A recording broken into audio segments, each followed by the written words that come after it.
Wapenzi wasikilizaji, tukiwa tumekuandalia taarifa za kusisimua, mziki ukata viungo na kindumbwe cha siasa au politics ukipenda. We are streaming live on Facebook from Kilimanjaro studios outside Washington DC. We will shortly be going live on YouTube, so call all your YouTube friends. Please remember to subscribe to both our YouTube and Facebook pages at The One Mic Show, and follow us on Instagram at One Mic Show, and now we are also on TikTok, so please follow us on all our social media platforms.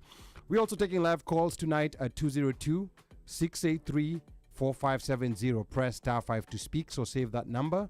And just to get us, softly started off, we know that for years successive governments have tossed out torrents of policies to address issues raised by diaspora Kenyans. But are most Kenyans in the diaspora even aware? Stay tuned as we crack open the recently released draft of the 2024 Kenya Diaspora Policy. Please let us know in the comments, what's your biggest ask as a diasporan to the Kenyan government? Please start typing right now. Na bila kusahau, tapokea mziki toka DJ wetu machachari mleta habari DJ Moshfire na kudunda kule viwanjani na Mika Och jezi nambari 7 mgongoni akituletea habari za michezo. Moja kwa moja toka Kilimanjaro studios, ni mimi mtangazaji na mwanahabari wako mpendwa Ali Badawi. Kwetu wananiita mteule na wengine mniite mjukuu wa Masai, because I'm Kenyan by blood, American by design, Masai by choice. Si chagui, sikagui na sibagui. Karibuni. Now, let's talk politics. Now, from a controversial body dubbed the Diaspora Summit to the blatant encouragement of Kenyans to leave the country and seek employment abroad, this hour will break down the draft 2024 Kenya Diaspora Policy, and this document is filled with a is this document filled with a grab-and-go government wish list, or does it have tangible benefits for diaspora Kenyans? Let us know what you think in the comments below. And I'm your co-host and producer, Ali Badawi. It's Friday the 29th of March, and we are streaming live from Kilimanjaro studios outside Washington, D.C. Please remember to follow The One Mic Show on Facebook, Instagram, YouTube, and TikTok. And on panel with me tonight is Mr. One Mic Kamakawa. Sports anchor Mika Och will be joining us via Zoom. Our resident DJ Moshfire is already live on the decks. And also not forgetting that super producer Nimubelo Bandio. And before we get started, I can see a number of people are already tuned in. I can see Pablo Karibu Sana. I can see Afro-Jamaican is here. Afro-Jamaican has highlighted and has already called friends. And remember to highlight everyone and all those other things that you need to do to call to let all your friends know that you're here.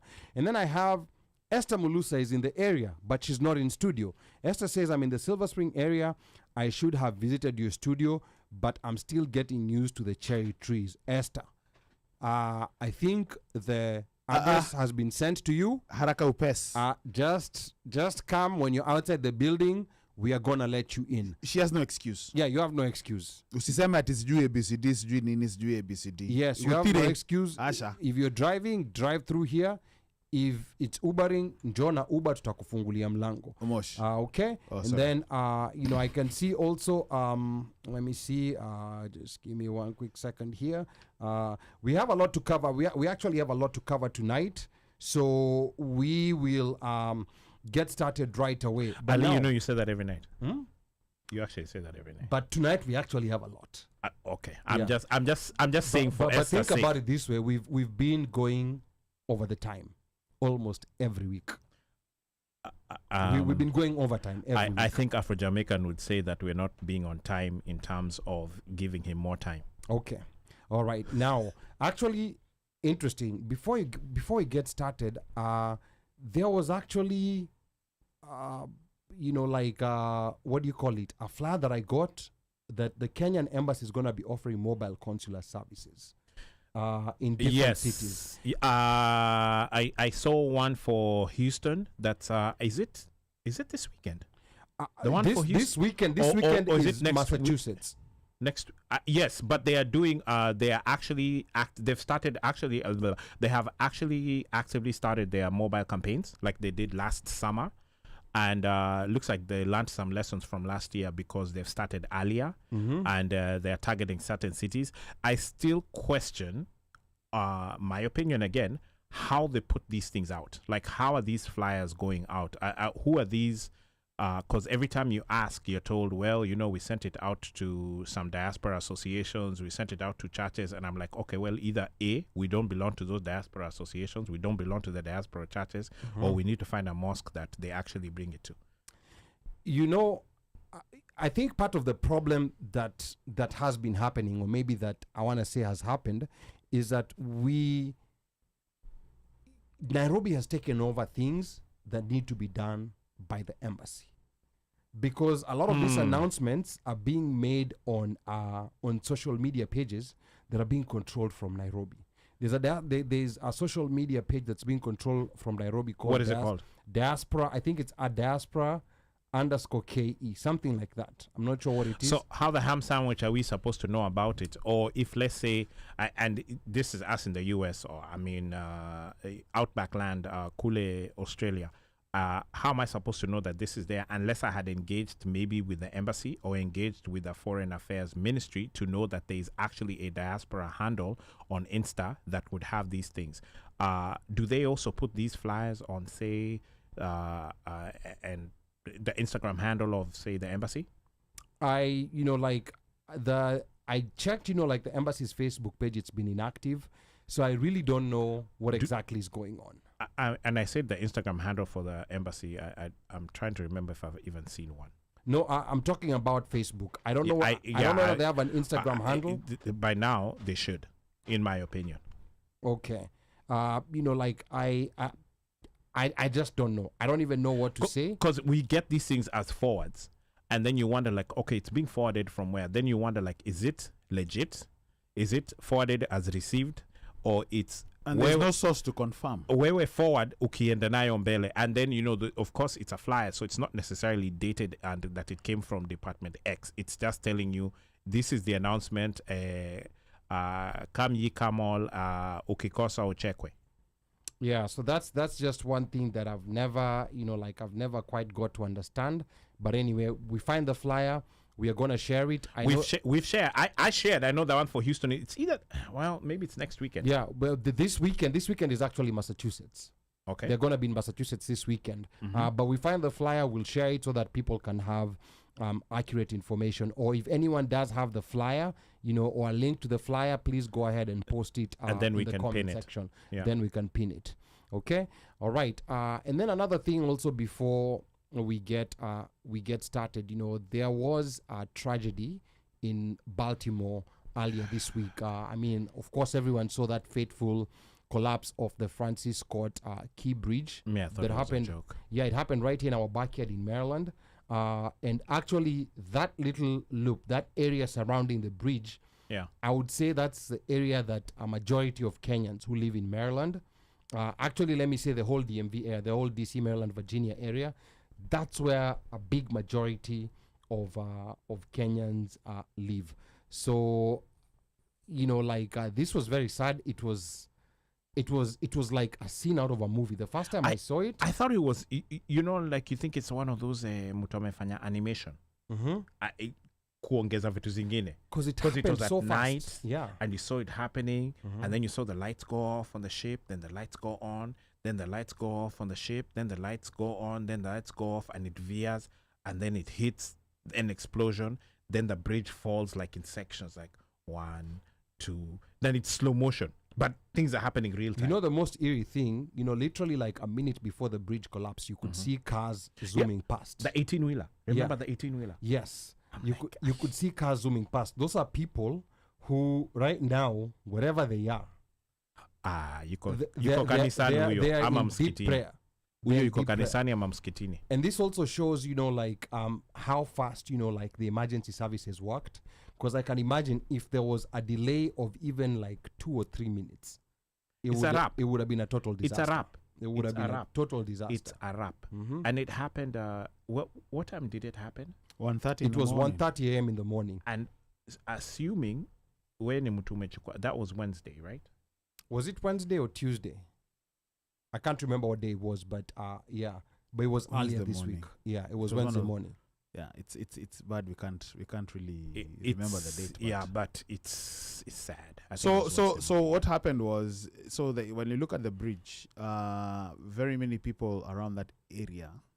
There are very many Kenyans who live around that area. You mean the people around Kamau's? Yes, including me. So tuko kwa hiyo area. So these are the guys of Nyama Choma. And by the way, most Kenyans don't even know, and it's something that I learned today. that it's the third largest struts bridge built with struts in the world. Okay. Which is basically those Castilka things. Yes, Zinakuja hivyo the third zikiingia. largest. That's an old Wow. technology. Old building technology. bridges, yeah. That is interesting. As many bridges as Pittsburgh has. Have you seen how many bridges Yes. Pittsburgh has? Yes. Wow. So, and then it will funguliwa what 1977. So it is Yeah. technically Slay. Don't worry, no offense. The bridge is older than you, baby. And Slay, I don't the endorse interesting that. thing is the person it was named I don't after. endorse that message. Where Mika, ambia Omosha nyamaze. Interesting about that bridge, the person it was named after, many people may not know, was the guy who penned the national the anthem. U.S. national anthem. And in it there are 4 stanzas.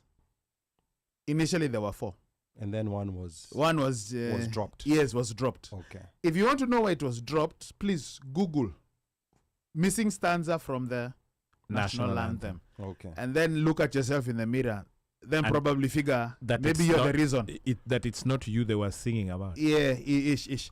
So that was the thing. So it's going to, like, again, it's one of the busiest spots. I think already guys know this. It's one of the busiest spots in America. Baltimore.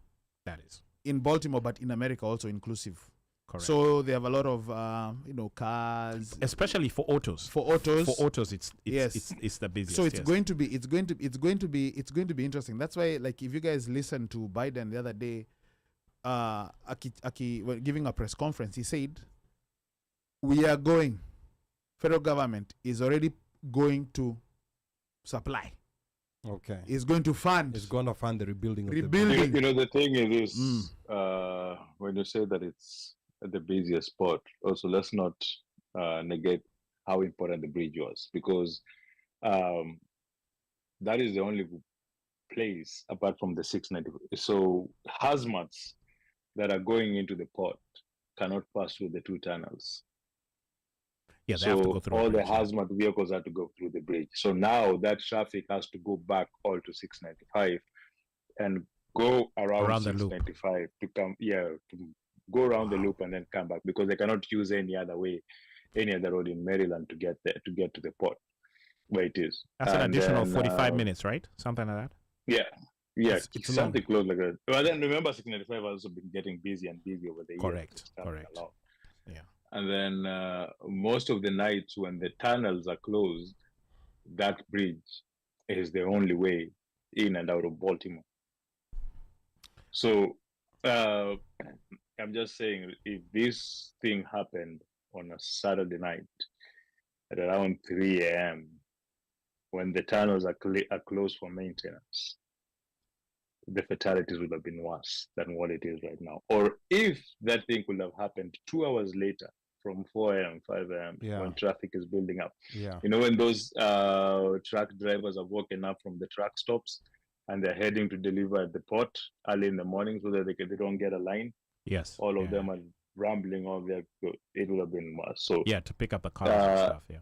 Yeah, but then now, as Uno said, I think the port of Baltimore is the second busiest on the East Coast, or is it the busiest on It's the the East busiest. Coast? In the East Coast. In the busiest East Coast is the busiest, Yeah, so that means New Jersey will be overloaded. Florida, As will there's one in Delaware Florida as we're well, going to yeah. be And then, overloaded. yeah. Delaware is very small. Yeah, It's it's a a very small small one, port yeah. that just, it's so small that you cannot say that they will, even if they try to dive, it's so, most of the burden will have to go to Boston, Jersey. I know New Jersey as well has also a very large port. There's a large port in Florida also. That's Miami. So it's going to be Miami and Florida that's going to try to take that stress that Baltimore is living, because the other ports, Richmond, Delaware, they're very small. They cannot really take a lot of what Baltimore used to take. And then another thing that we have to look at is unemployment. All those people who work in the port, who are depending on that traffic from the port. Right now, the port is closed off.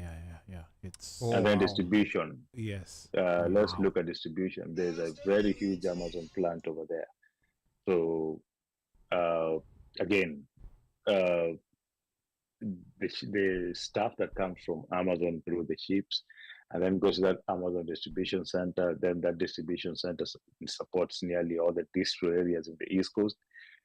It's just going to be a nightmare, and that is why you see the president was so adamant, and even Congress did fight him. They gave him the 60-something million that he needed to build that bridge. It needs to get back. Like, that port has to be functioning as soon as yesterday, or it's going to affect.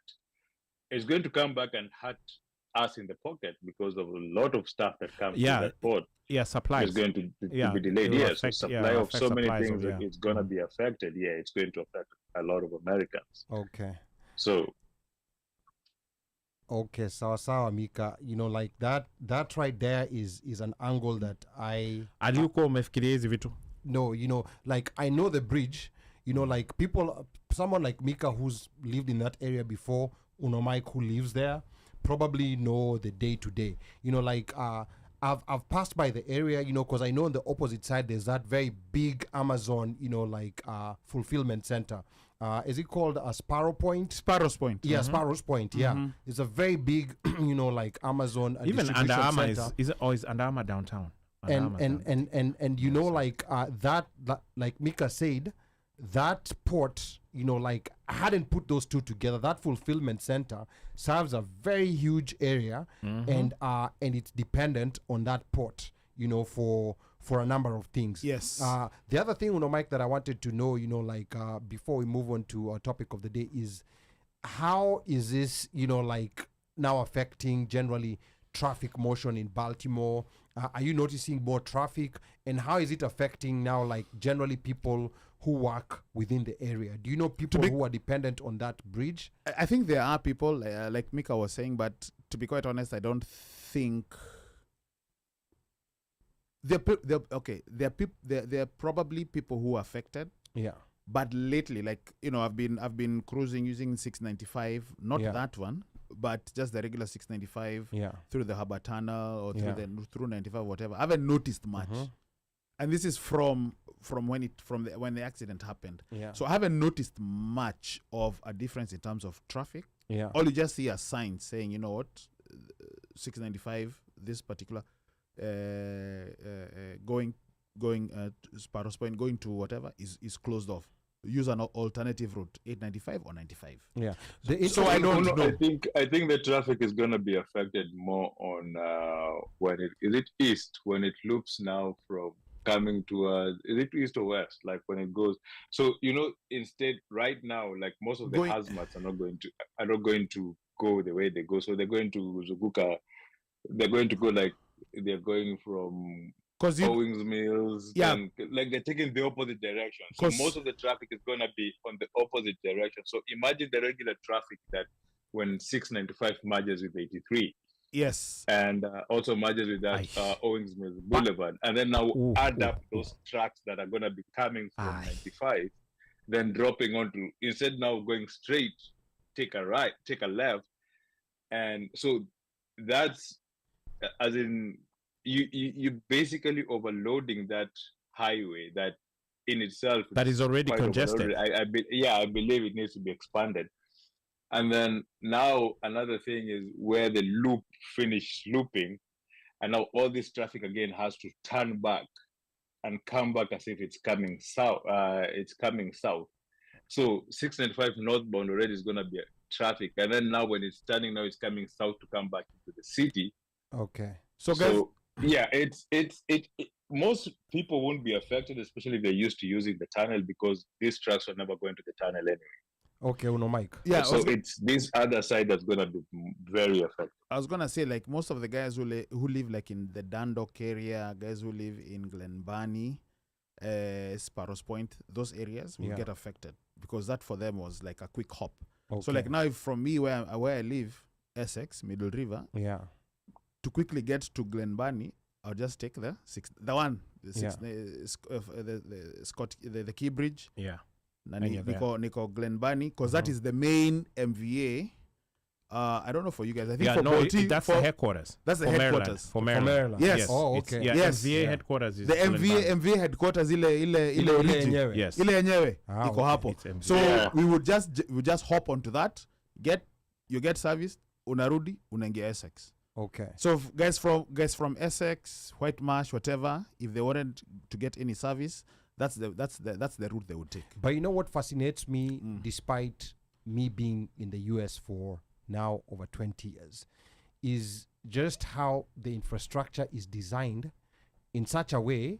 You have, even when you're moving short distances, you always have like 3, 4, 5, 6, 7 alternatives. And I don't know whether that was deliberate or if it was just coincidence that it just happens that there's always alternative routes, because you have, I can imagine, you know, like if something were to happen to Nyali Bridge. Oh, it's a wrap. It's a wrap. It's a wrap. Yes. Like Toroitich. That's it. Yeah. That's it. Yeah. It's done. Yes. You know, so that's where, you know, like I'm thinking, Or you even know, like, Kilifi, the Kilifi Bridge. or even the Kilifi Bridge. It's You know, a wrap. I'm trying to think, you know, like do we also now need to long term need to start thinking in terms of when we design our infrastructure, especially infrastructure that people are going to become very dependent on, do we also have to start thinking about that idea of always having a second or third alternative? You have to, Ali. That is why we have road reserves in Kenya. And you remember that is why when Kina Kibaki came into power the first time, a lot of buildings were brought down. And even when the bypasses were created, and they were told, hini barabara, and people are like, no, hini shamas are like, no, this is a road. This is a road reserved for a road. And buildings were destroyed, were demolished, and the roads were actually created. And right now, if you go to Nairobi, the bypasses at the loops in Nairobi right now. Okay. Like instead of going through Katikati, you can jump on a bypass and come on the other side. Like all eastern, southern, it's the same way. I remember when I came to this country, I remember there were times where you would drive on the highway and see exit 17, then the next exit you see is exit 21. Yeah. There was no 18, 19, 20. And then over the years, all of a sudden, exit 18 came out, 19 ikatokea. So they 18, create a which means that, provision. yeah, it was always set to be there. It was planned. They were adding. Yeah. Yeah. So back on the master plan design, was always there. And then if you see, you come and realize like, new developments. How will people be getting to those new developments? Then you're like, oh, there's an exit going to that place. Like you're like, okay, this road was never there, or the exit was closed and there was some different alterations, and then you'll find yourself you good. So there's always that planning, and that's what we call city design. How is the city going to expand? And if the city is going to expand and you're creating the road, are you going to create the road? In what terms are you going to create the road? Because when you do city planning for infrastructures, you don't plan for the population that is there. That is why you do census. So you do census and then you do an estimation of growth of how the city is going to grow. And then you design by that. So an example is Fredericks. If you go to Fredericks right now, it's not the same Fredericks that we used to know 6-7 years ago. Remember when you used to say Fredericks ni Ushago? Yeah. Hakuna kitu, siju kuna kaja. But then even if you go, remember the road to Fredericks mlikuwa mnapita na hivi gari pili. If you're coming from you're coming from Germantown. Yeah, 15 or 70. No, even to 70 was expanded. The lanes were expanded. Yes, that's true. Yes, it was. Yeah, so around Clarksburg, from Clarksburg. Yep. Yeah. Okay. So there's always that plan of reserves. There's always there that once a certain the population starts to grow in a certain amount, you're going to start expanding. So there's always that, like, let's build a connection right now. Let's see how that area develops. Depending on the rate of development is how fast you'll see the roads being created. But there's always that plan of, we are building this road, but this road is supposed to hold a certain number of people in a certain number of years. Okay. Sawa. Let's keep moving now. Quick comments I'm going to read before we go to a topic of the day. Drukimani says, firstly says, is telling people from Baltimore, Poleni. And then Drukimani says, let me be the first to say this. This bridge collapse is a conspiracy. How is it that no Americans died? where was the vigil to remember the Hispanics? On the same day, there was a story about placing cameras on that side of the loop. The state claimed they needed to build a bigger bridge, but they didn't want the noise. So you said the vigil for the Hispanics happened. I think it already happened. I was listening to NPR today, and one of the representatives of that particular. So one was Dundalk and one was the city. Yeah. And what the guy was saying was that there was a vigil, you know, and it's ideally a lot of Hispanics, especially the Highland Town area, Dundalk area, because initially it's like, and the city, so it's like blacks and whites were moving out. Yeah, Hispanics moved in. Yes. Okay. So the demographic has changed. So even one of the representatives was saying how that the community came together, the Hispanics, they had a vigil and everything. They already had that. Yeah, but chances are it's I mean, but again, it just happened on Tuesday. So yeah, it's not gonna be memorialized like if it were Americans. Yes, but until like the body. So 2 bodies have been recovered. 4 are still pending. So right now it's more or less like it's no longer the a rescue mission, but it's recovery. It's a recovery. Okay. Yeah. No, but you know, with the governor that we have, and I don't know if you guys have been watching the news coverage. You know, he didn't leave that site for I think 2 days or 3 days. Or yeah, and he was there almost immediately. Yes. Yeah, it's like he hasn't slept. If you see the emotion he's wearing on his face, and he's a black guy, so for Jamaican too, man. For whoever is out there saying that, you know, they're not seeing a hula boo. Well, initially it was supposed to be a rescue. We know who those are, right? We know those the Rithagli clan, Clangelicals, Trump supporters. You do remember when they showed the picture of the mayor, and there's some news stations which actually wrote there that Baltimore's diversity. Yeah, DEI is the new N-word. DEI lawyer, yes. Mayor. I'm like, how is he a DEI lawyer? And he was elected. Again, it's and he was elected it's anyway. Mainstream. Yeah, it's mainstream media. This thing has been going on. Actually, if you guys haven't noticed, like, you know, like when you look at there's some of those on the fringe right, you know, those Trump supporters, KKK, Christian nationalists, whatever, are depicting, you know, like they have 2 black guys. One, the guy who's leading Baltimore is a black guy. Yeah, he's a governor, black young guy. He's a black guy. Yeah. And then of course they throw, and then they, you know, like the bridge is closed, But those are the news that are coming out. Yeah. But expect that. In addition to that, expect a lot of scrutiny, because already when the incident and the accident happened, there was a lot of conspiracy theories, you know, pertaining to Hispanics, illegals. But then, you know, they need to realize that this is just an example to show like who's working on critical infrastructure in America. Thank you. But you think they see that, bro? And they don't see that. People use bridges every day, you know, and they don't realize that these are jobs that, you know, like a lot of Americans choose not to do. These are very, you know, like difficult jobs to do. You're either out in the cold of the night or you're out in the sun of the day. Or in the wee hours of the morning. Yeah. So people need to, everyone who died was a Hispanic. So I think that's just something that these people the conspiracy theories who are crying illegal immigrants just need to sit and contemplate. Anyway, we need to move on. Pablo says Kenya's infrastructure wasn't well thought out, especially considering expansions due to new developments, population increase, trade. Like, for example, how can one justify Mombasa Road is not a 4 or 5 lane road? Then Stephen JJ says it was poor leadership, na corruption, land grabbing. The list is endless. Now, this is a topic that we can have another day. Like I said earlier, we have so much to cover tonight. Yes. So we just want to move on into our main topic of tonight. And we know that in a radical shift from his predecessors, Kenyan President William Ruto's government has drafted a diaspora policy that actively encourages Kenyans to leave the country and seek employment abroad. But looking back, interest in diaspora affairs by the government picked momentum starting over the past 20 years following an increase in Kenyans leaving the country to seek opportunities abroad. Going back to independence in 1963, there was limited interest in Kenyans abroad by founding governments, as the primary focus centered around nation building and internal development. However, with a local population that was mostly uneducated at the time, There was concern regarding skilled Kenyans leaving the country, but there was no proper framework to engage Kenyans who were outside the country. Now, come to the late 80s through the 2000s, we saw a large influx of Kenyans seeking college education in the US, and this led to the formation of self-help organizations that had limited ties with the Moi government.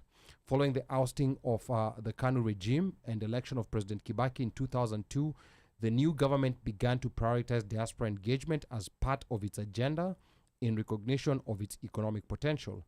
Now, this resulted in the launch of the first Kenya Diaspora Policy in 2005, which aimed to promote collaboration between the government and diaspora communities in areas such as investment, trade, and philanthropy. We then promulgated a new constitution in 2010 that enshrined the rights to vote and to hold a dual citizenship for Kenyans who are living abroad. Now, this gave birth to the 2014 Kenya Diaspora Policy under President Uhuru Kenyatta's regime that emphasized improved consular services and on embassies being mobile. It also reviewed bilateral labor agreements to open employment opportunities for Kenyans abroad, and it worked on a framework to reduce cost of sending money back home, amongst many other priorities. Now, which brings us now back to the panel, to the conversation of today of the 2024 Draft Kenya Diaspora Policy, which was recently published by the Ministry of Foreign and Diaspora Affairs. Among the issues we have already highlighted is the government facilitation of an elected Diaspora Summit and the eyebrow-raising encouragement of Kenyans to pack up and seek employment abroad. But there was a lot of, this was a 35-page document. But again, just coming to the panel, I want to know, Mike, maybe let me start with you. Mm-hmm.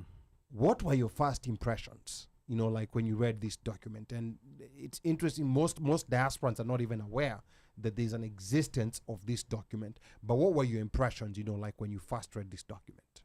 And so, as I was reading, it's sort of, and I think Omosh, off here at some point was saying was a policy document. But when I was going through it, I'm like, whatever they are saying, things have happened, but the government has been silent. Case in point, we know that the Middle East, there have been problems. Wamenyamaza. We know that when it comes to, let's say, for example, simple as trying to get documentation, trying to get your passport, trying to get ID cards or whatever, they have been silent. Mm-hmm. When you look at when people are trying to get documentation, you sort of have to use somebody who knows somebody at the embassy mm-hmm. to manage my challenges. Yeah. So I'm like, on paper, it looks good, but in reality, it's not what is going on. It's not what's going on. Okay. As Uhuru Kenyatta said, nyama ni gazeti ni ya kufunga? Ya kufunga nyama. Haya. So to you felt like 35 pages was karatasi ya kufunga nyama. Digital kufunga because surely. Wacha twende, before we go to Omosh, Yes. let's go to Mika real quick. Mika, just in a minute or two, give us your first impressions, of this document. Maybe what stood out to you, or what was it that you're like, we've seen this before? Mika.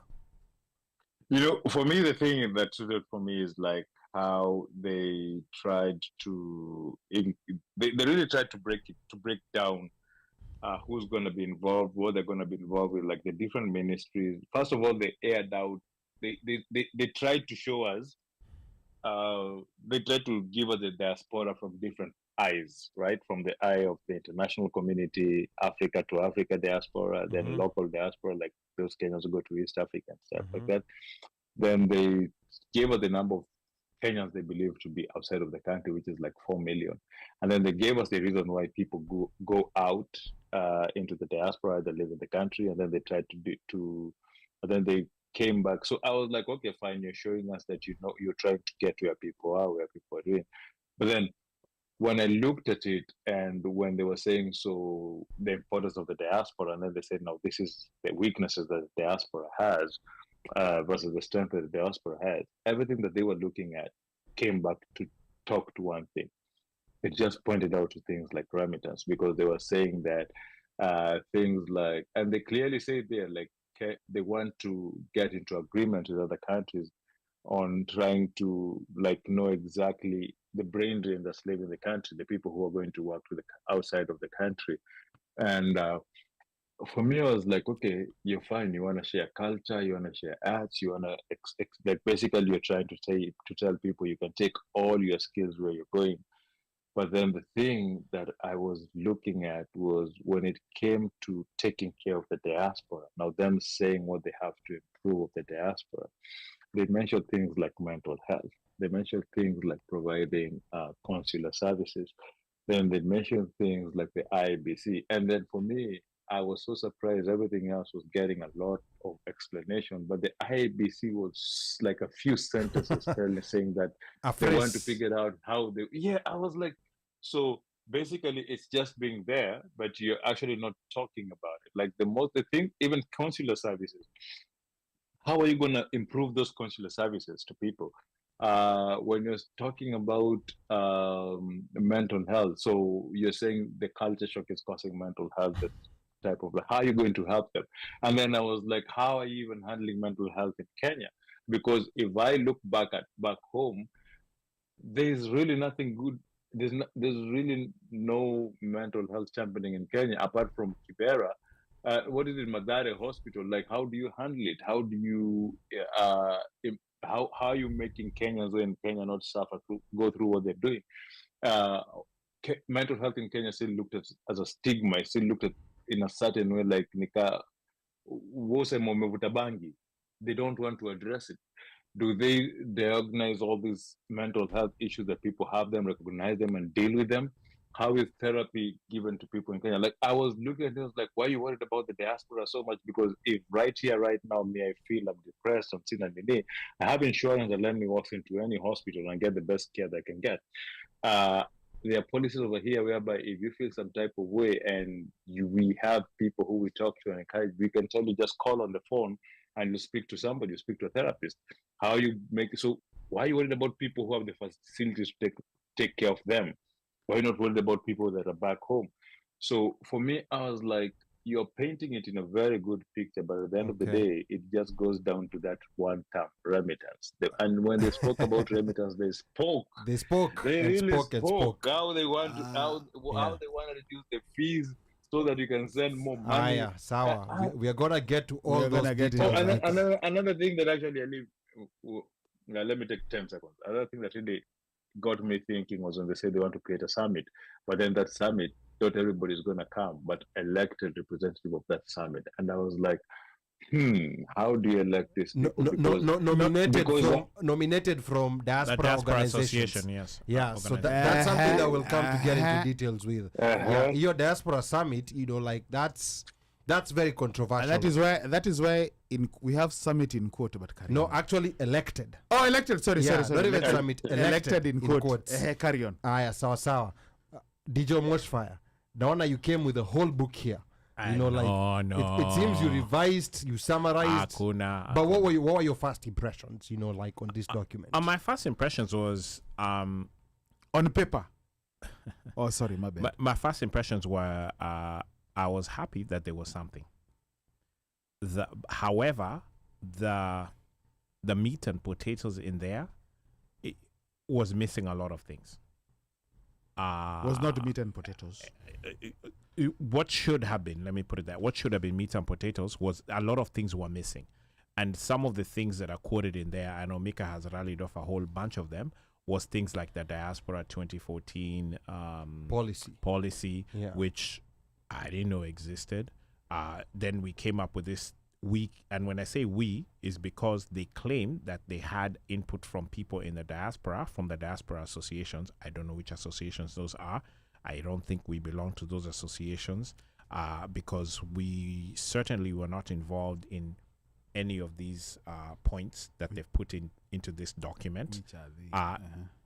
Because again, this is what they're saying, that all of this was a collaborative effort between the diaspora ministry or I guess / foreign affairs and diaspora associations giving input. And so that's how they came up with this document for Diaspora Policy 2024. Right. My other thing about it was it's almost like we got this document as a surprise. It was like a by the way that somebody happened to have forwarded the document to us and then we got it. So I don't know where this document is circulating because they're supposed to be input from more input from the diaspora on these points, like okay, either adding in or refuting or taking or whatever, so that they come up with a more comprehensive and then a final document. For me, it's a lot of fluff.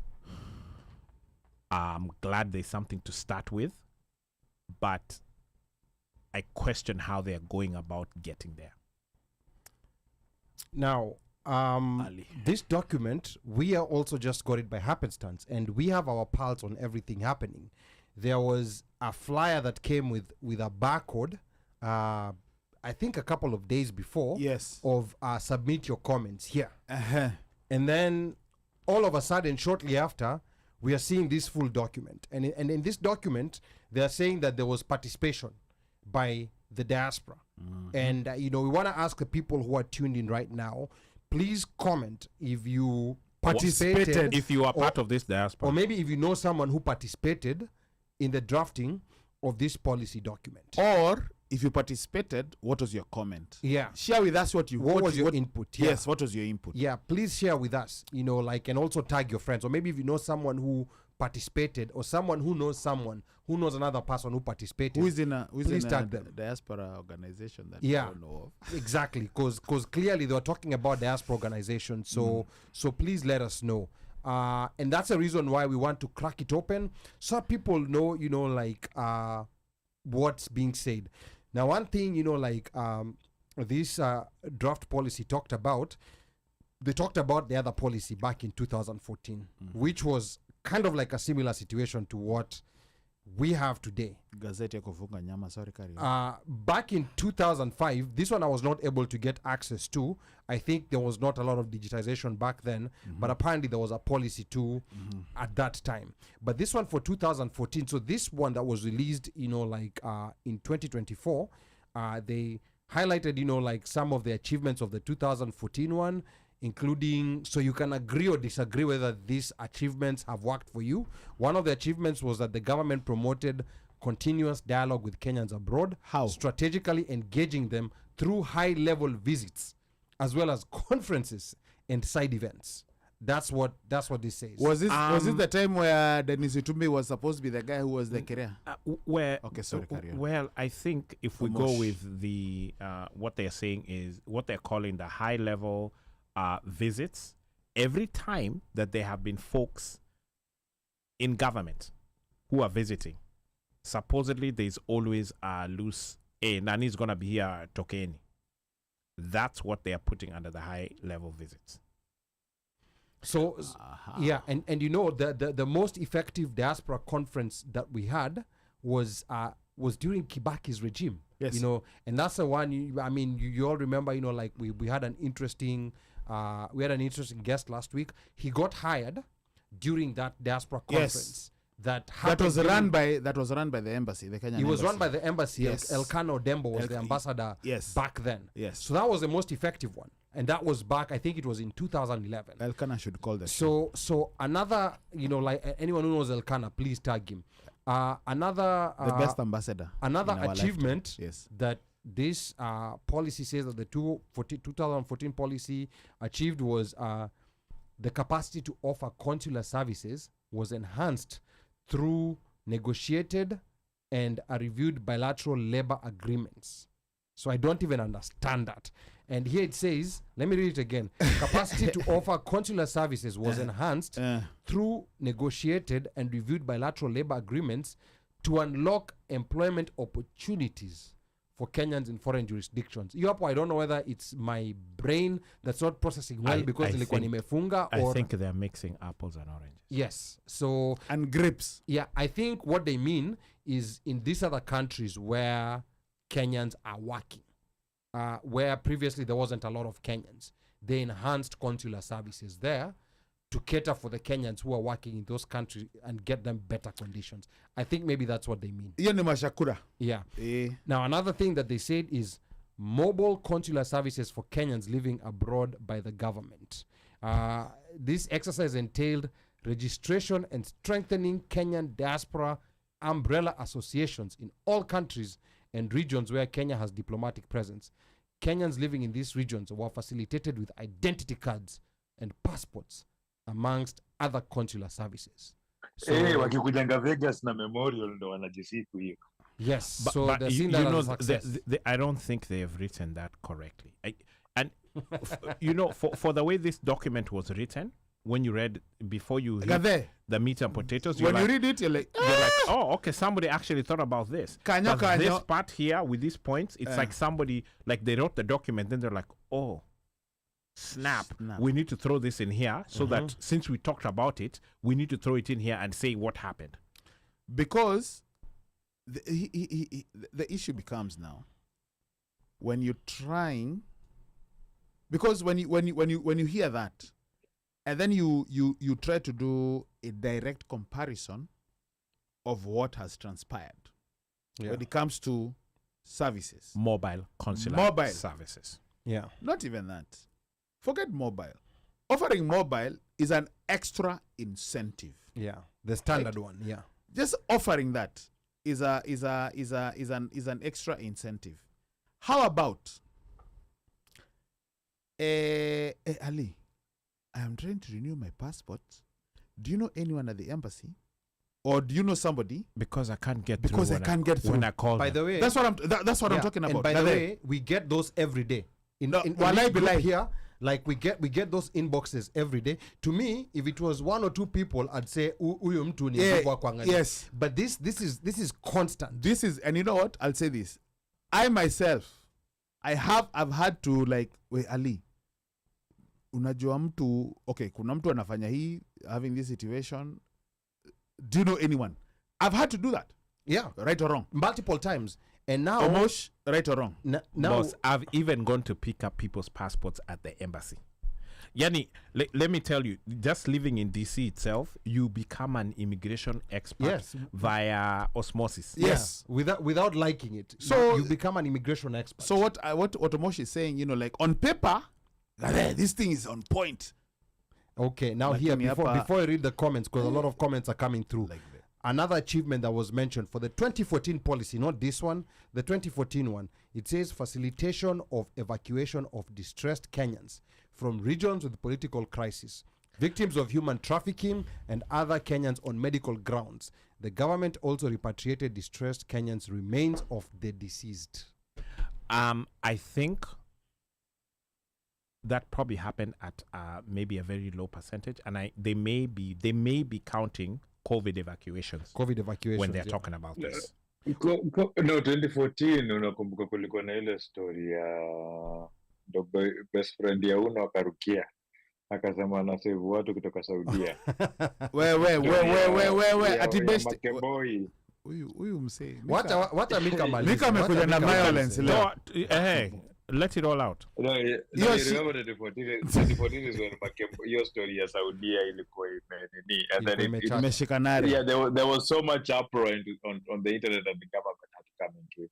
So I think what they're doing here is they are picking small things that they did and trying to eliminate them and make them seem like this is things we did, but most of them are reactive.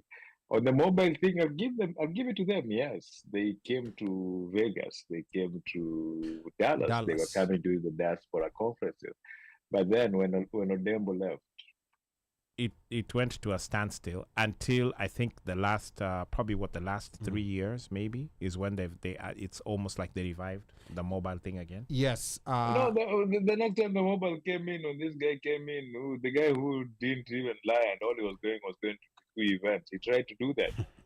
Ali, wait, Mika, let me help you. Robinson Githai. Carry on. Yeah. This makes Sawa. But yeah, so this is just what they mentioned as achievement. So of course we're seeing comments coming here, and so far we are not seeing anyone agreeing that these are actually achievements. Then the other last one that I picked up, I just picked up a few because there are so many they mentioned. I picked up a few. Bro. They also said the government held consultations with financial institutions to eliminate bottlenecks on remittances and facilitate development of diaspora facing investment products and continuously reduce remittance costs. Wait. You said financial, but carry on.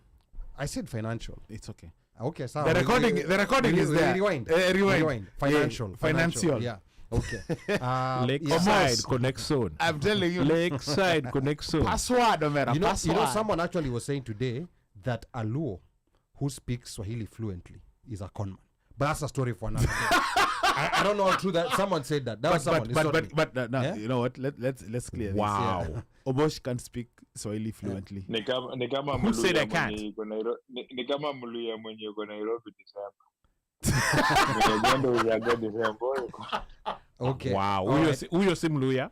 Let's Okay, get back. Mungu, you guys- that was a commercial break. You guys our are comment. really so wrong. Commercial break. The comments, So as far as the remittances are concerned, Some which we're of the going to talk best- about in You know, detail. repeat that again. Like, surely, what is that? So they say, okay, this is what, like, maybe let me say, like, to a certain extent I'll give them. Remember when we first hosted Sendwave? Yes. When Kenyans were still using Western Union. It was 2014. Yes. It was 2014, and that's Yes, when this they diaspora offered that- policy was being made. Uh-huh. So I think the trick, the one of the things that maybe a lot of diasporans don't know, in as far as how much they're paying to send money back home, is because of that exchange rate that's put there. People don't realize that there's a cost. There's a fee, yes. Yeah, there's a differential It's free. between the actual. But it's not free. It's free, but it's not free. Yes. There's a differential between the rate that the app gives and the actual exchange rate, and that's how they make their profit. But the interesting thing, and we're going to talk about remittances in detail. Yes. I think maybe the high cost is in other countries. I think in America we are a bit spoiled. Yeah, in- America's costs are lower. In Yeah, they're Asia lower. and Europe, they are very high. And even in Africa, Almost like up to 6%. yes, and even in Africa, what you're like sending money, like even from Tanzania to Kenya, like maybe someone who's living there could give us an experience. But I think these are some of the issues that need to be resolved so that we don't keep this conversation to an American-centric conversation. And one thing that I also saw with this policy that has diverted a bit from previous policies is that previously there was a big focus on people in the U.S., but now, like there's talk about issues from people who live in other zones. Because when you say diaspora, most people think the U.S. People think But I'm the like, US, no, it's not. But people Uganda, Rwanda, right there. So That is diaspora. That is diaspora. Yes. Yeah. So this particular policy, now before I go to the policy objectives, let's just go to the comments. The here. comments are hot over here, bro. Because they've been coming in thick and fast, and I don't even know where they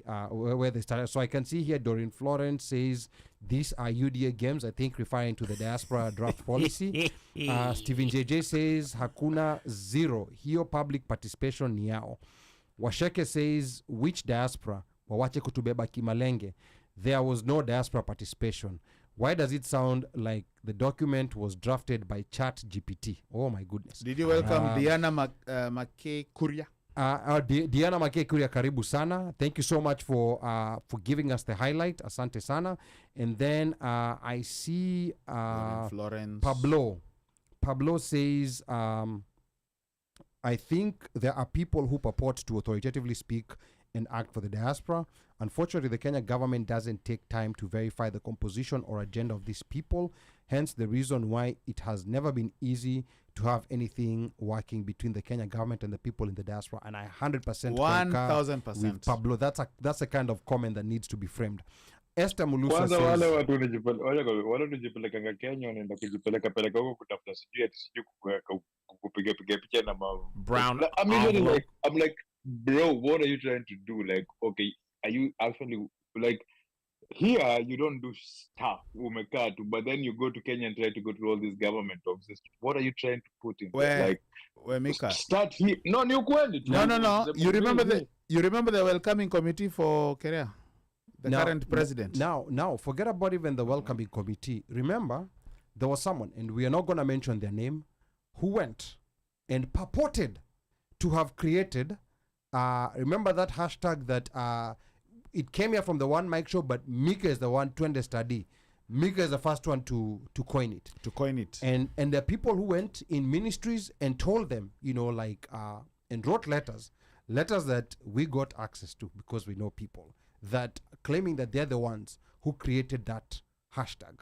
So, and and not knocking or knocking people, but I think the government needs to realize. No, we're gonna knock them. I think the government needs to then realize shout. a lot of these people who come fronting, especially when they come for events here, traveling from state to state, Wallahi you billahi. know, like following government officials. Some of these people, whenever there's issues here, Clout sometimes chasers. tend to be the most inactive. Yes. But now they tend to be the face in terms of government officials. Yes. Those are the people they see. So I think that's something that needs to be highlighted. Yes, and 100%. told to government officials. Okay, now here Esther Mulusa says the Kenyan embassy in DC works closely with people like World Bank employees from Kenya. They seem to have small circles within which they navigate. Other regular Kenyans are not actively engaged in diaspora policies, to the best of my knowledge. Very true. You know, like And again, this and is- again, yeah. and Do you they see- actually work with the World Bank, the Kenyan World Bank employees? Because I know that the World Bank employees at Kenya, the Kenyan World Bank employees have an organization as Kenyans. So those are Or the they circles. have a thing. I think the problem is that those are the circles that now the diplomats, here I'm not talking about the local stuff, the diplomats, because they're here for a short period, so those are the circles that they get to know intimately. And I think part of the disconnect is that the diplomatic staff does not properly utilize the local staff, because the local staff, those are the ones who do the hardest work, those are the ones who know us. But the diplomatic staff, each one of them comes with their own agenda, and they fail to take advantage of the local staff. I'll say this because I come from the experience of my mother worked for the U.S. Embassy in Nairobi for close to 30 years. And of course, also the U.S. embassies, they rotate, their diplomats. But whenever diplomats came, they always relied on locals. On Correct. 90% of the issues, like they would not just go out there and start doing their own thing, because any new diplomat coming, you're new to the area, like you don't know the people, you don't know the movements. So I think that's the issue that this embassy is experiencing. And if they're listening, like that's the segment of the embassy that not only needs to be more empowered, they need to be paid more, because they are the ones who understand the diasporas. Diplomats coming here for 3-4 years, they don't know us. No. They don't know us. A lot of times when you see them, like It's an event or they are passing through. It's an event, and they're totally clueless. Yeah. Like about what's going on here. So they have their own. They have their own thinking of what's happening, and they're within those circles like the World Bank, IMF, and that circle of Kenyans that's in DC.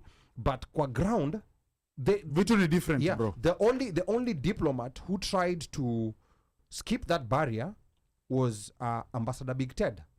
And unfortunately, and this is the other unfortunate part that happens with Kenya, when you perform when you do what you're supposed to be doing, someone stops you. By the way, don't forget, in addition to that, please add Elkanah Odembo to that list. Yes, of course. And Elkanah Odembo Jean Kamau. and Jean Kamau. She's the only person, charge d'affaires, who we are able to interview. And what was the common denominator between those two? They made adequate use of their local staff. Thank you.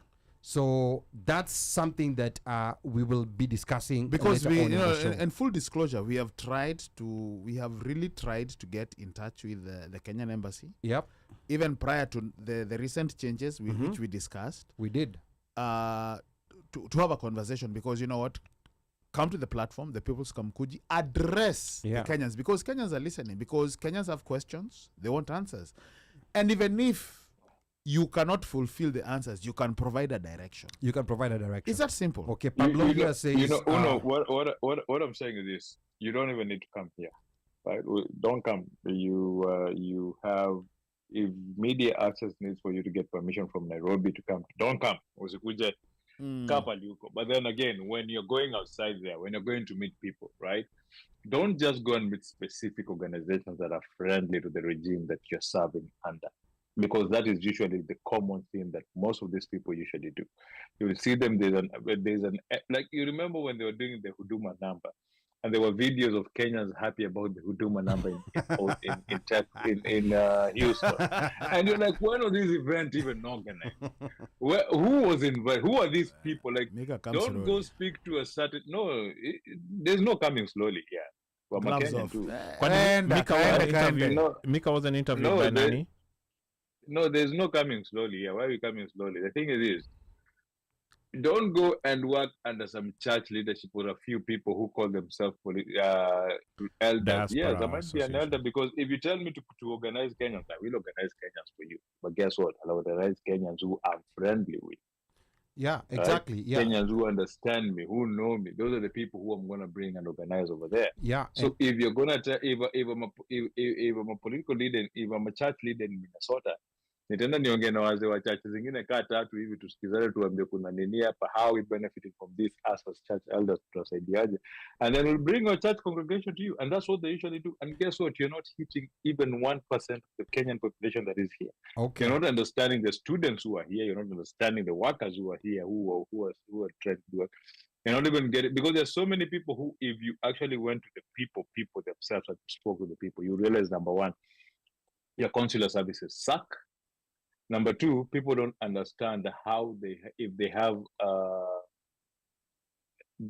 Have you ever been in a funeral committee, and it's the first time people in that committee are facing a death? They never face a death. How confused they are, how they don't know how it is. Yes. And then you find that it's actually some of these American funeral homes who will call around from other funeral homes who have handled such a situation, and then they will tell them, okay, do this, A, B, C, D, fly with this airline, do this. This is how you get these documents to fly this body back home. Okay. So the thing wacha is, tumalize kusoma these comments things hapa need- Mika. Yeah, hizi vitu zinafaa kuwa like si ubeste. Okay, sawa Mika. Now, Pablo is saying, he's agreeing with Estamulusa. He says the small circles, unfortunately, the small circles appear like they represent the larger circle. And then, let me see, Stephen JJ says, hiyo ya Kenyan identity cards, mazee hapo tuwapatie, wamefanya during like Memorial Weekend hapa Dallas. Yes, and there's been some improvements, you know, but Yeah, there's still a lot of people who are confused about how the whole process works. And then Esther says, in my opinion, it is foolhardy for a government to encourage its citizens to leave the country after investing in their education. This is loss of taxpayers to foreign countries. Kenya should create jobs at home and expand its tax base. And we're going to talk about this new policy of openly, blatantly telling Kenyans to go seek employment elsewhere. So you can send back your remittances. Yes, and then Esther Mulusa says the mobile trips were a chance for them to get traveling allowances and per diems. Which mobile trip? The mobile consular services. Yeah, Sure. because unfortunately these things were good at first. Unfortunately, they started bringing people from Nairobi. You know, But you don't need people from Nairobi and But you that's have what was embassy happening. staff here. But that's what was happening.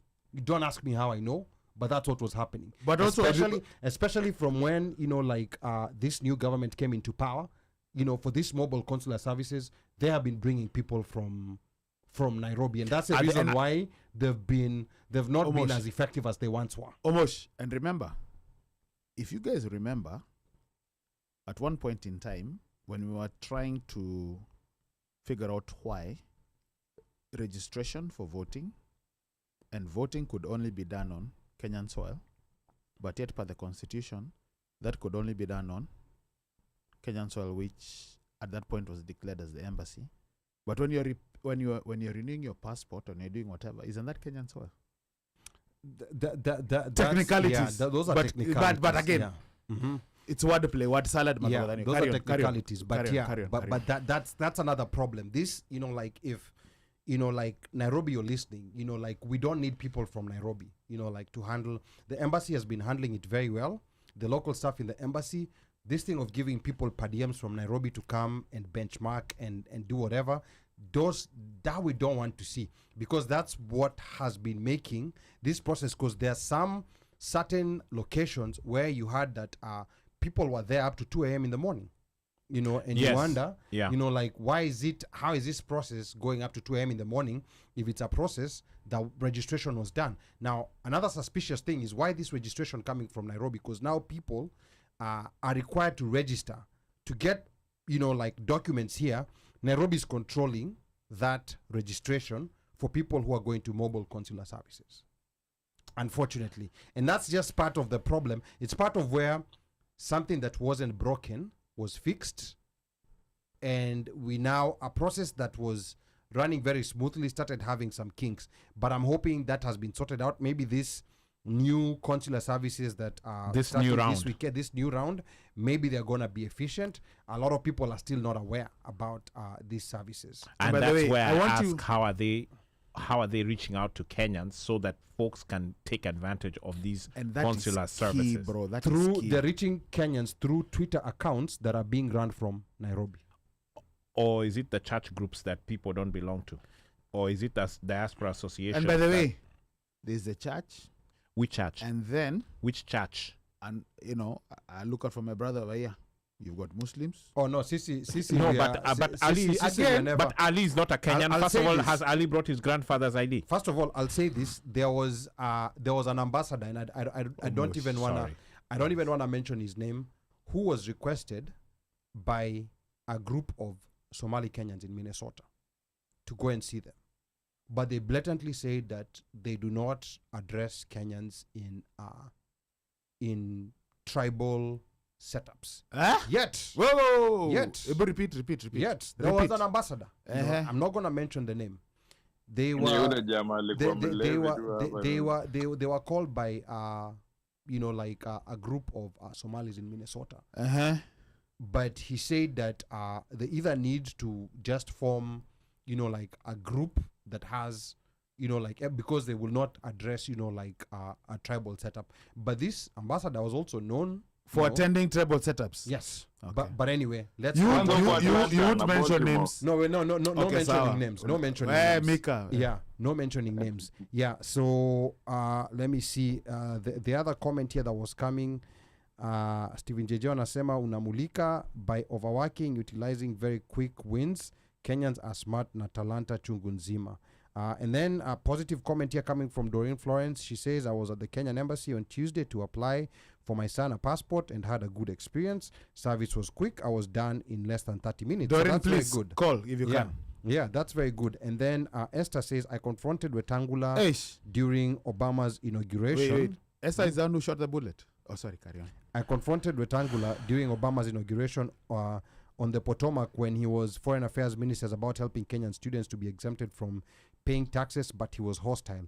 He told me that when you come as an international student, it's your responsibility to be prepared financially. That is a dereliction of duty by our embassies. They are supposed to serve us and the country.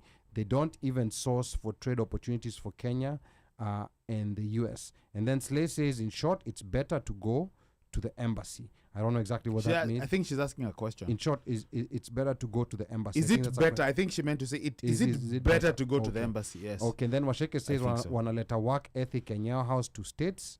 And Esther says, Hence the delays. Ogega was the most undiplomatic ambassador who even insulted Obama. Okay, and I can see Tabitha Njeri is also tuned in. Give us your experience, Santi Sana. Now, going to this actual policy, because Yes. there's a lot of meat and bones here that have to be. Let me pull out my notes Yeah, like a mosh. there's a lot of meat that has to be digested From from big the bones that we schools. have.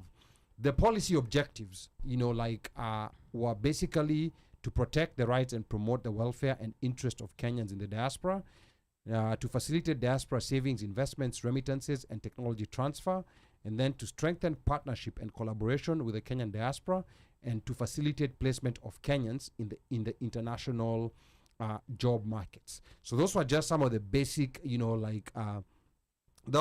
are the basic objectives of the policy. And then there were some very interesting definitions. If Afro-Jamaican is here, he's gonna be interested. And some of those definitions was defining who actually is a diasporan. And this was the academic part of this policy, where Mosh before the show was telling us this could have been done in very few pages, but it had a lot of dead weight, which I agree, which sometimes happens with policy documents, but they should have prepared like a shorter document. Now It have had the to policy look document, but have a shorter document for easy digestion or the people who are not going to read the full 35 pages. So So here they started with the definition of the International Organization for Migration, IOM, defines diaspora as members of ethnic and national communities who have left but maintain links with their homelands. And then there's the African Union definition, which is the one that Afro-Jamaican might like. It says the diaspora is consisting of people of African origin living outside the continent, irrespective of their citizenship and nationality, and who are willing to contribute to the development of the continent and building of the African Union. So I think this is where the likes of Afro-Jamaican and people wherever from- he is dancing right now. Yes, so that's the African Union definition. And then there was that original, remember the 2014 policy Yes. that we read? That defined diaspora as persons of Kenyan origin, PKO, and non-resident Kenyans, NRKs. So PKOs designates foreign citizens of Kenyan origin or descent. On the other hand, NRKs, that's non-resident Kenyans, is for Kenyans holding a Kenyan passport and or having dual citizenship and residing outside the country, whether for employment, business, or any other purpose. So are you a PKO or are you an NRK? You will repeat that for Okay. NRKs. So let me start with PKO, persons of Kenyan origin. Okay. This status designated foreign citizens of Kenyan origin or descent. This includes people like Obama. You know, like he doesn't have Kenyan citizenship, but he has origins from But- Kenya. So with Mika, who gave up his Kenyan passport, what is he? If you don't have a Kenyan passport, I think Because you I have a become Kenyan passport, I'm not like you. yeah. But if you become but for those who gave up their Kenyan passports, Mika is a PKO. you become a PKO, That's a person of Kenyan origin. Huyo ni Mika. Yeah. Hao ni kina Mosh. And then- Mosh mimi sikuzaliwa huku. And Wewe then- unajua ulikuja huku kama Kenya hakuna birth certificate, so birth certificate yako ni ya huku. Yeah. NRKs. All right. NRKs. Yeah. Status is for Kenyans holding a Kenyan passport or dual citizenship and residing outside the country, whether for employment, business, vocation, education, or any other purpose. NRK. So those are just definitions. The African Union definition, we have the IOM definition, and then we have the Diaspora Policy IOM is definition. International Organization for Migration, Okay. which It's- Kenya it- is a Which signatory Kenya? to. Yeah, Kenya's signature. It has to it. compacts, and this is something that we're going to be talking sawa. about. The other Yes. thing that was also mentioned in this policy was the number of Kenyans abroad. They estimate that the number of Kenyans abroad. Ngojeni, relax. They say the number of diaspora Kenyans has significantly increased, with the number of Kenyans estimated to be 4 million Yes. in the year 2023. Yeah. Very false number. And this number has been quoted. This number has been quoted multiple times, where they say there are 4 million Kenyans abroad, and the US You better has- count. You better counter that with the US facts, has bro. they say the US has 1 million. Out of this 4 million, 1 million are in the US. And I'm like, where are these numbers coming from? And is there an agenda behind? Because these numbers are not true. Because 4 million, we're talking about one in 11 Kenyans. You know, like that is way too many people. You know, like you're talking about almost 8-9% of the Kenyan population. That this is just not true. In America, I can tell you, you know, like from various sources, I can share them later. The highest number that we could be as Kenyans, and this is including, you know, like kids who are born Undocumented. here, undocumented, Ali. most is 250, and that's on the But, very, very highest. Ali, the 4 million they said was everywhere. That includes here, Germany, and Yes. Asia, and then remember they're also counting East Africa. Yes, and that number 4 million, And- counting East Africa, Germany, all those countries, that number, someone needs to give us evidence where those numbers, because that number, it's been- I it's- think it could get it. Let's give hypothetically. You said there are 250 million here, right? That's one 250 country to here in the US. that's max 250,000. And remember, US, Yeah, to 50,000 to say, yeah, let's say US to 50,000 is the highest one, right? Then we can add up like another I think let's do this. 200 Mika. to 150 in Germany. No, And then I- there are a lot of Kenyans in Germany. There are a lot of Kenyans, but not those numbers. Not those numbers, Mika. Let's do this. We can let's try to find where these numbers are coming from. If they're counting on to come kina pork, I can see the number getting to 4 million. Okay, Sawa. Mika, Because, let's do this. You know, when you say 1 in every Kenyan, 1 in every 4 Kenyans is, we are basing on the assumption that the population of Kenya is still 40 million, which I don't think it is. No, the population of Kenya is now 50. The population of Kenya is now 50. But Mika, let's do this. Let's find evidence of where these numbers are coming from. You know, like I don't think we will have any evidence. Because with America there's evidence, and these same numbers that are typical, these numbers have been quoted for so many years, and they keep saying, you know, they've been quoted by Kenya Diaspora Alliance, one of the organizations that's quoting these numbers. I've even had them quoted on Citizen TV.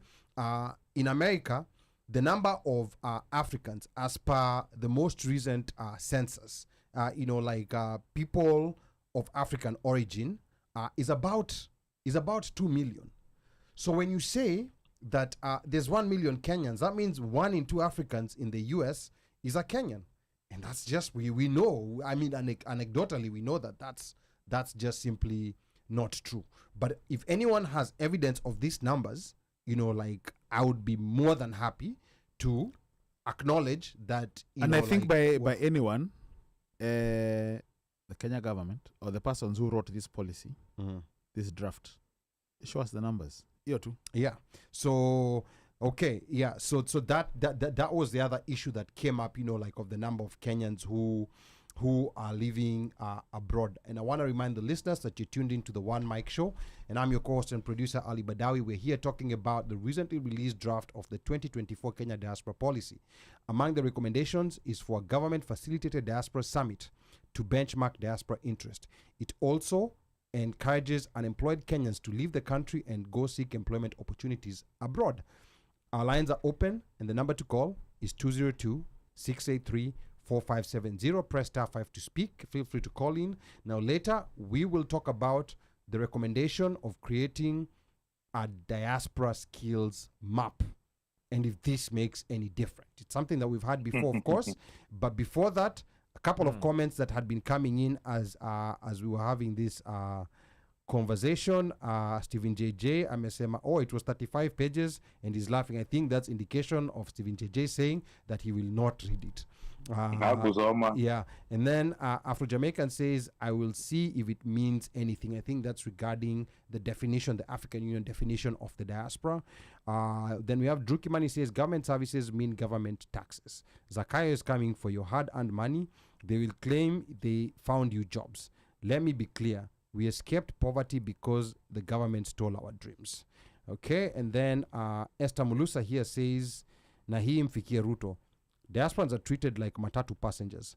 Once they have taken your fare remittances, they can kick and push you out of the matatus.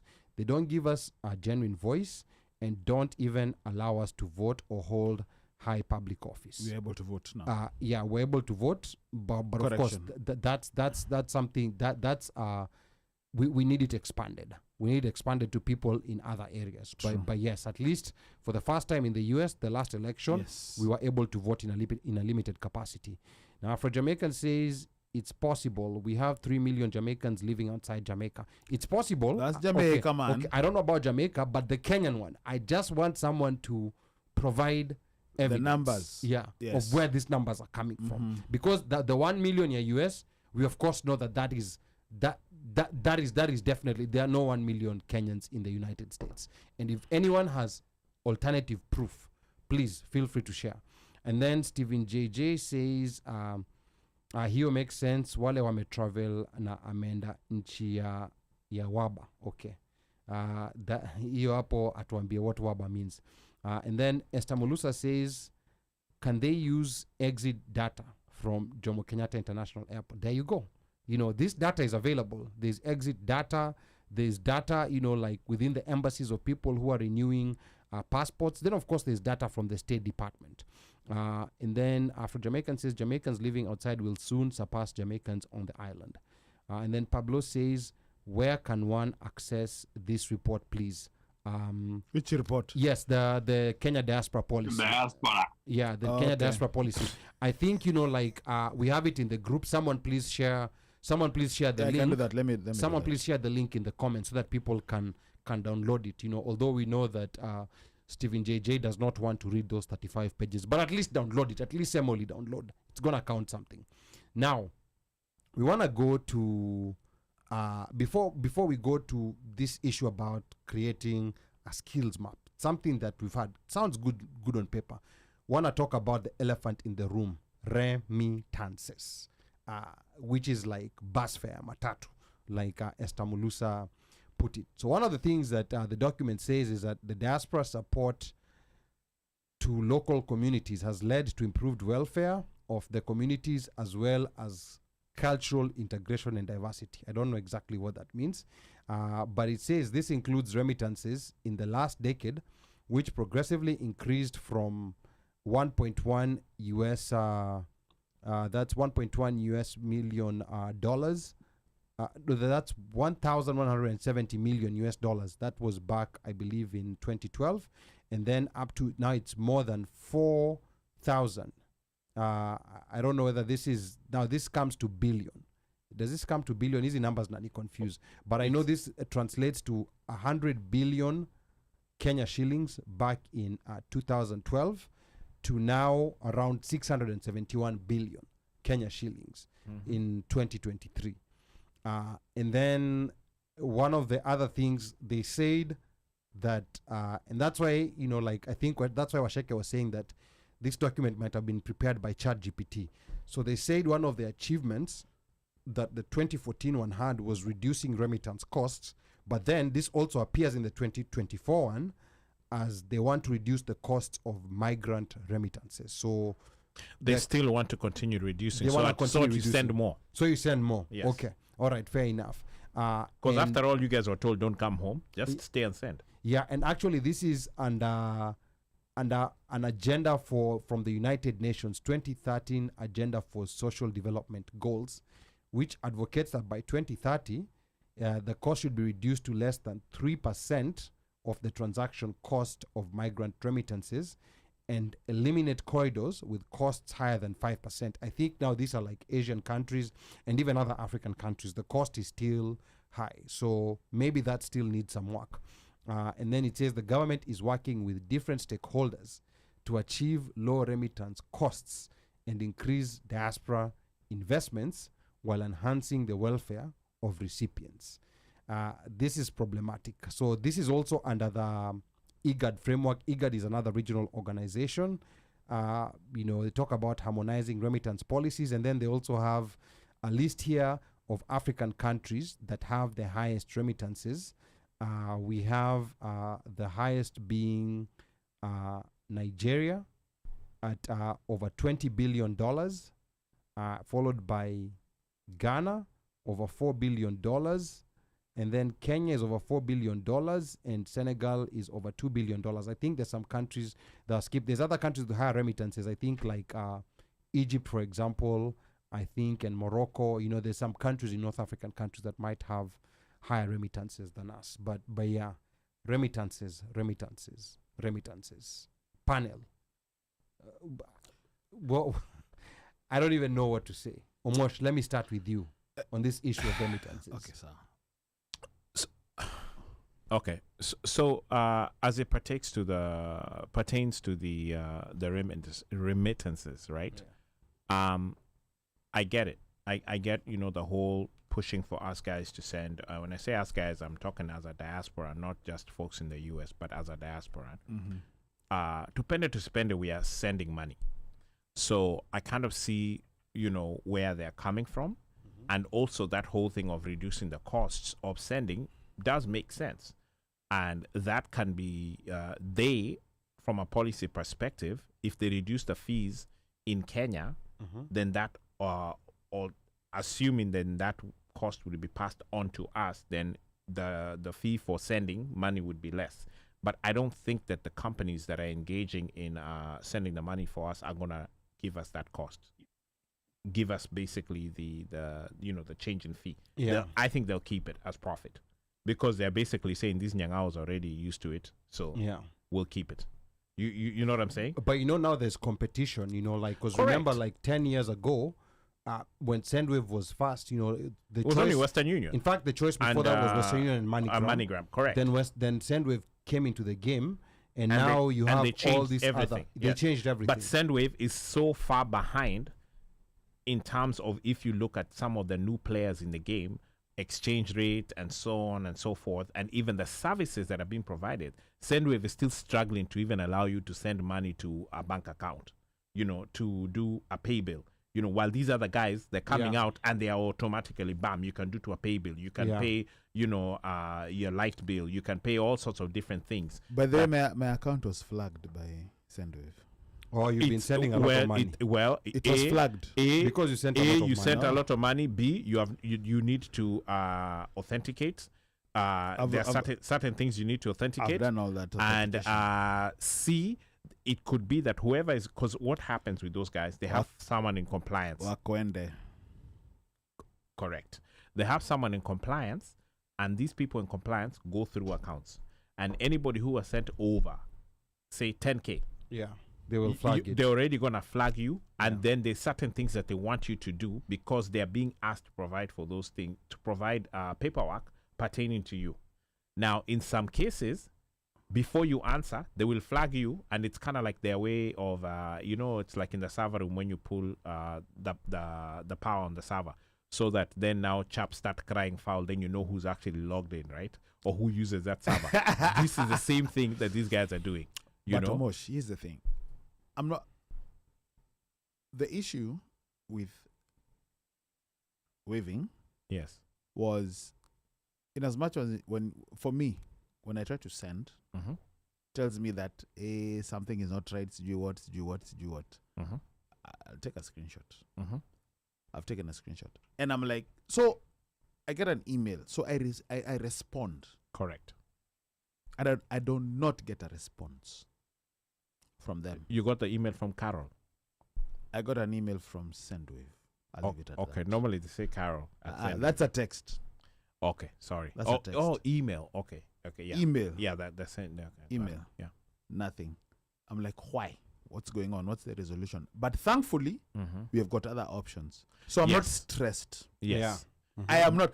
There was a I am time. not There was a time stressed. when that was the. It was the way, only option. The way, the truth, and the light. It was. Yeah, and But now we it's have not. multiples. And Yeah. for me, my biggest And I issue think with them it was after is they were purchased. things but like carry on. that It that was you're talking about. After the where- purchase by Wild Remit. Yes, after Whatever that, it was. after the purchase, they seemed to have moved from being, I guess I'd call it a mom and pop in terms of the way they operated, to a corporate entity that is basically Big Brother, and we're the ones telling you how things need to happen, and if you don't acquiesce, shauri yako utakaa uko nje. What they're not realizing is that we moved on a long time ago. Some of us, me, I can tell you for me, I have not used my Sendwave account in, I would venture to say, at least 6 months. And it's not like I don't send money. I send money. But when I look at the rates, comparison of what their rates are they've and struggled the with other, that. they are never, ever, even within $2 of these other guys. You know another interesting competitor that sometimes people don't even give a chance, but sometimes has a better rate? Western Union. Yes. No. Yes, Yeah. I go and I compare Western Union, and it depends. Western Union, the problem then is Ali the taught me the amount. best. It's Yeah. the amount that you're sending. So you have to just, you look at it and see, Yeah. okay, well, what is it that they're asking for your fees, Yeah. and what is then their Even with the exchange rate. fees. So Even they have with the the fees. so Even they with the have- fees. they have Ali a taught me fee. that. There's So a yes. fee of like 99 cents up to $100. Then if it's above, then it's you what? Then so you have to look at all of those things and try to figure out Yes. which one gives you the best bang No for your buck. loyalty. And by the way, No loyalty. Ali has taught me. So me, I always go. I'm like, Correct. I think I've got 4. Yeah. So I look. I remove the wave because they waved me bye. So I'm like, sour. So I look at this one. I look at this one. Why? Tell Look at us this what one. they are, I Kwani. look at this one. Yeah, there's Nala. No, they haven't sponsored the show. Or they haven't sponsored. So why are we talking about Sendwave? No, I'm just saying because they're Maloko than you. So I'm putting Yeah, them but on anyway, blast. the other ones, because we mentioned Sendwave, there's Nala, there's Tap Tap, And then there's this other one. There's another one that I've seen. No, I've never World used. Remit. World Remit. Funny thing is, World Remit has got better options than Sendwave. Yeah, that's a problem because it Think owns about Sendwave. that. Yeah, it owns Sendwave, so it's kind of like They it's trying to operate create as a rest my separate, case. they competition. operate but, as separate companies, and then so there's the- Lemify. Yeah, no, no. your Lemify, whatever. That one I've is never used interesting. it. That Yeah. that one you have to deposit money into a wallet, and then that money you deposit into the wallet is Very what you're sending. Aye, that's complicated. So when you're getting What late, about the guys who came here? The guys who came to the show? Wait. Hey, And you just get your boss, Because but that- that, we're trying to forget those guys. No. See why I'm a why. Yeah, Oh, it's Kanakash. about Kanakash. Yeah, boss, No, man. not Kanakash. I'm not talking about Kanakash. I'm talking about the Kenyan guys who came actually. That's They were why. opening a bank. That's Wire. why. Where did they- That's Wire. why. It Yeah. was Wirepay. That or was something. Wirepay. Wire pay. Wirepay. I Yeah, don't where know did whether Wire go? I don't know whether they do remittances. They Yeah, don't yeah, do yeah. remittances. Wait, It's you- banking. You hear They do what- banking. Yeah, Mika's career punchline. What do you say? Where did Wire go? Wire say. Wire go. And they used to be Carry on. these guys. No, but you Oh, by know, the way. No, I don't know. But I don't know what think- happened. the one thing with Wire is I don't think they do remittances. But one thing I'll be honest, you know, like I even after interviewing But they were them, doing remittances, though. I No, they were struggle. not. They were not. They wanted to create a diaspora bank. Yes. And I think they're still in the process of doing that. And maybe if anyone who has used their services can tell us, I was struggling, you know, like really understanding, you know, like what exactly it is, because remittances are easy to understand. You know, you're sending money from point A to point B. I was trying to see, you know, like the value chain of what we are getting by having another bank here, because we already have an American bank. So I was just trying to see what the value of having a Kenyan bank. Maybe it would be to get access to Kenyan loans. I'm not sure. Anyone who's used the services of Wire, please, you know, like go down in the Are they comments and are let they us know. are they active? I want to believe that they are. But I don't use their services, so I don't know. I don't know if they are. That's why I'm asking. Yeah, so Stephen JJ anasema they were purchased. I think she's referring to Sendwave. Yes. Oh, those ones were purchased a while back. Yeah, and then he says Sendwave is dead to me over 2 years ago. Stephen JJ did not know about Western Union. So the money that you save, bro. Stephen JJ, you know, please. But that's not only Western Union, it's also MoneyGram. Play around with all those apps. Yeah, just go to the apps, check, and do a comparison. Yeah, do a comparison. Because it's really about what's the best bang for your Yes. buck. Yes. And comparison, do a comparison. Do not, you know, look at how much money is coming from your bank account, because MoneyGram and Western Union, they still have this thing for fees. So sometimes even the money you're sending plus the fee might still be less Yes. than what you're paying in some of these other apps. Sendwave. So just be mindful of that. Yeah. And then but Stephen JJ anasema Remitly imekuwa instant.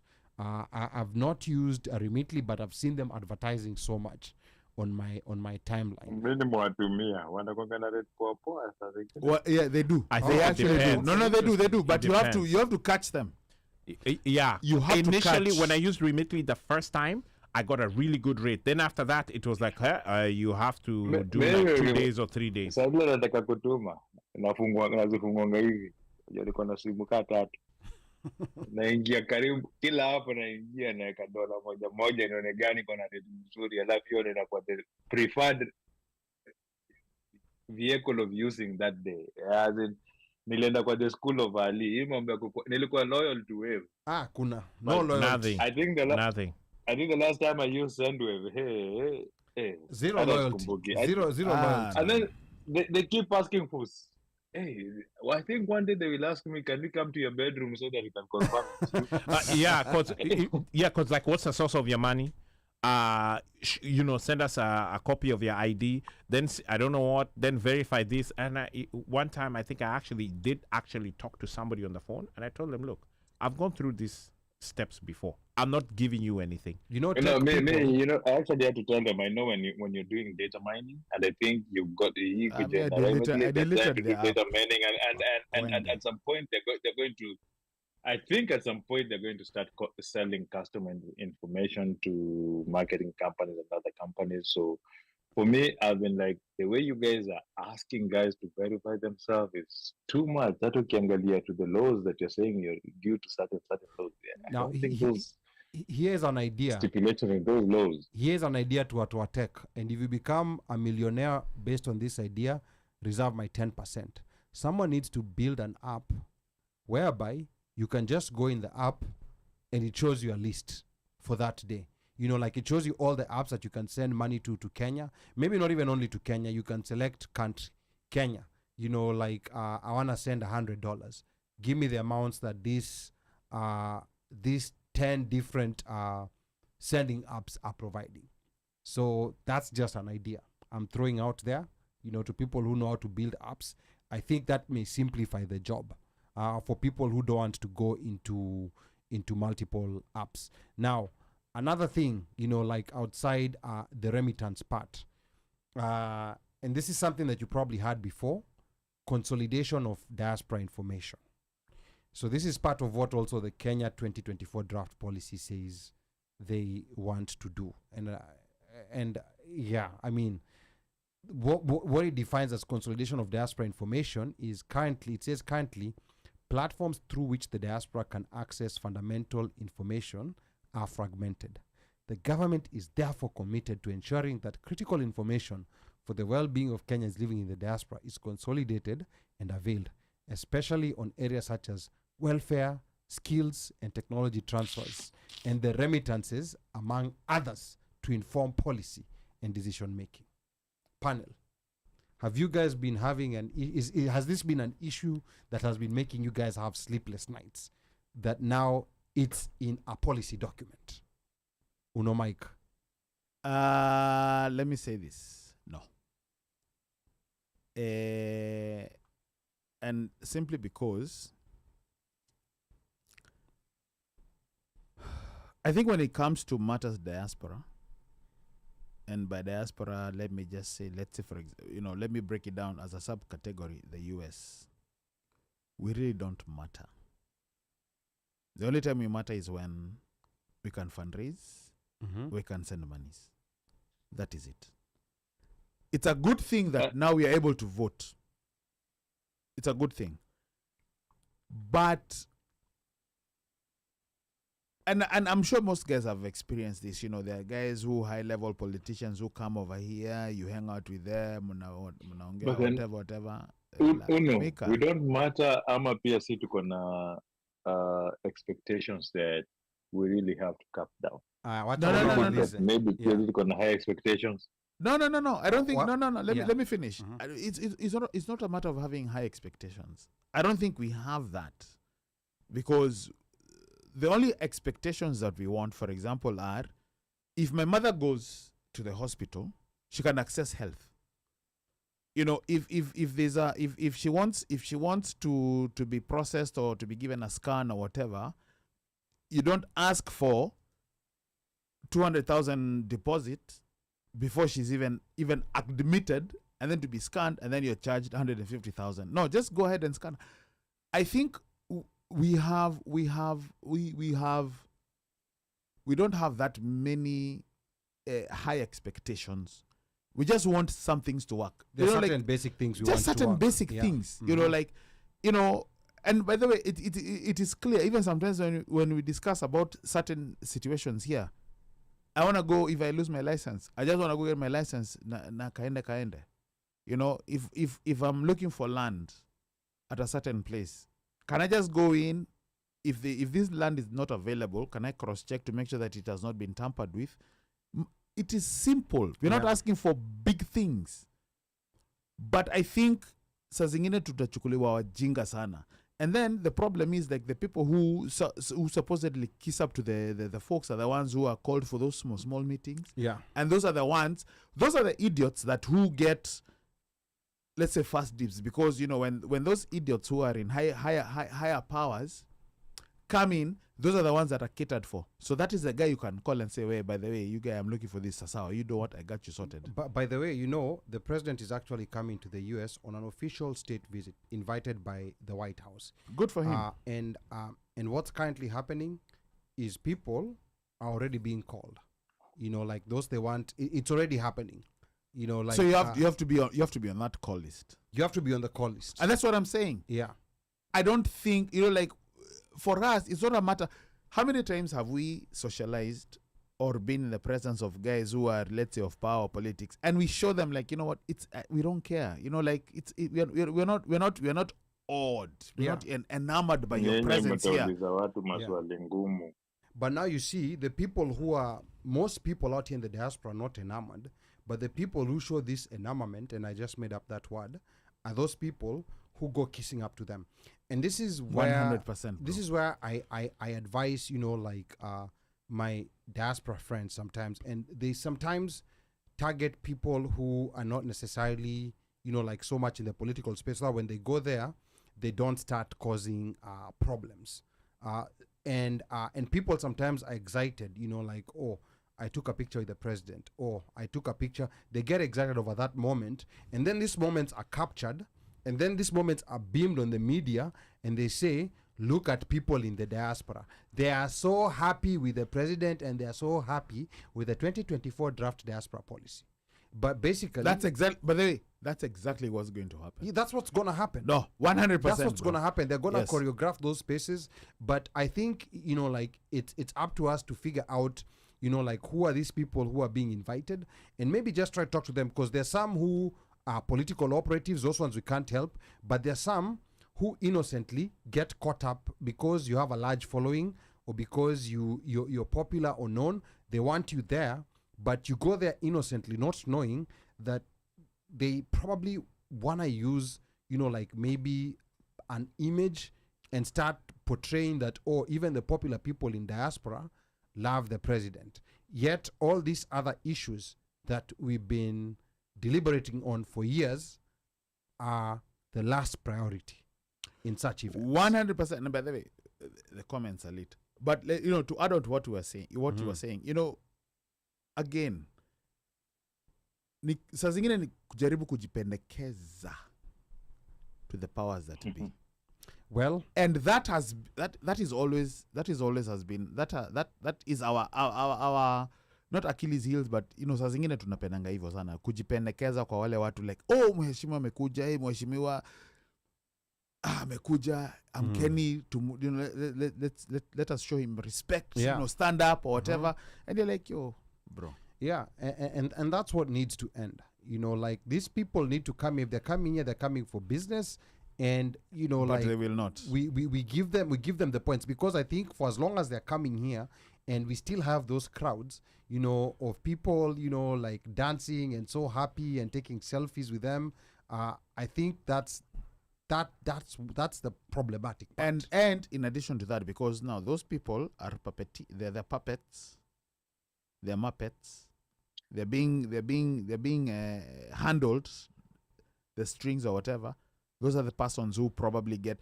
And the interesting thing is, those people that do that over here, wakifika huko, as long as they can facilitate a very good reception here,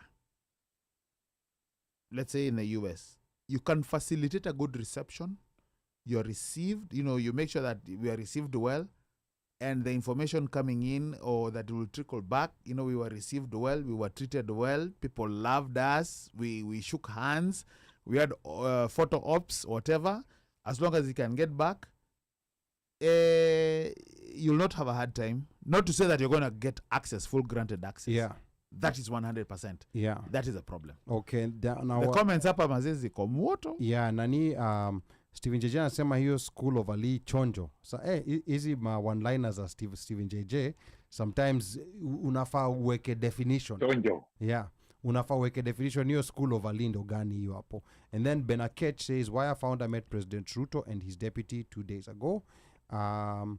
Washeke says diaspora consolidation equals collecting data so that they can tax our foreign earnings. There we go. 100%. And this is where they need to understand that we don't trust them. We know what they're trying to do, and we will do our best not to provide this data. And they by can the way, collect the data they have. They have our passport data. Imewatosha. but here's the thing. Again, Kenyans have a trust issue. We cannot be blamed for that. No, of course not. And 100%. Oh, by the way, they know it, huh? Oh, they know. It's No. not like it's, I just don't trust.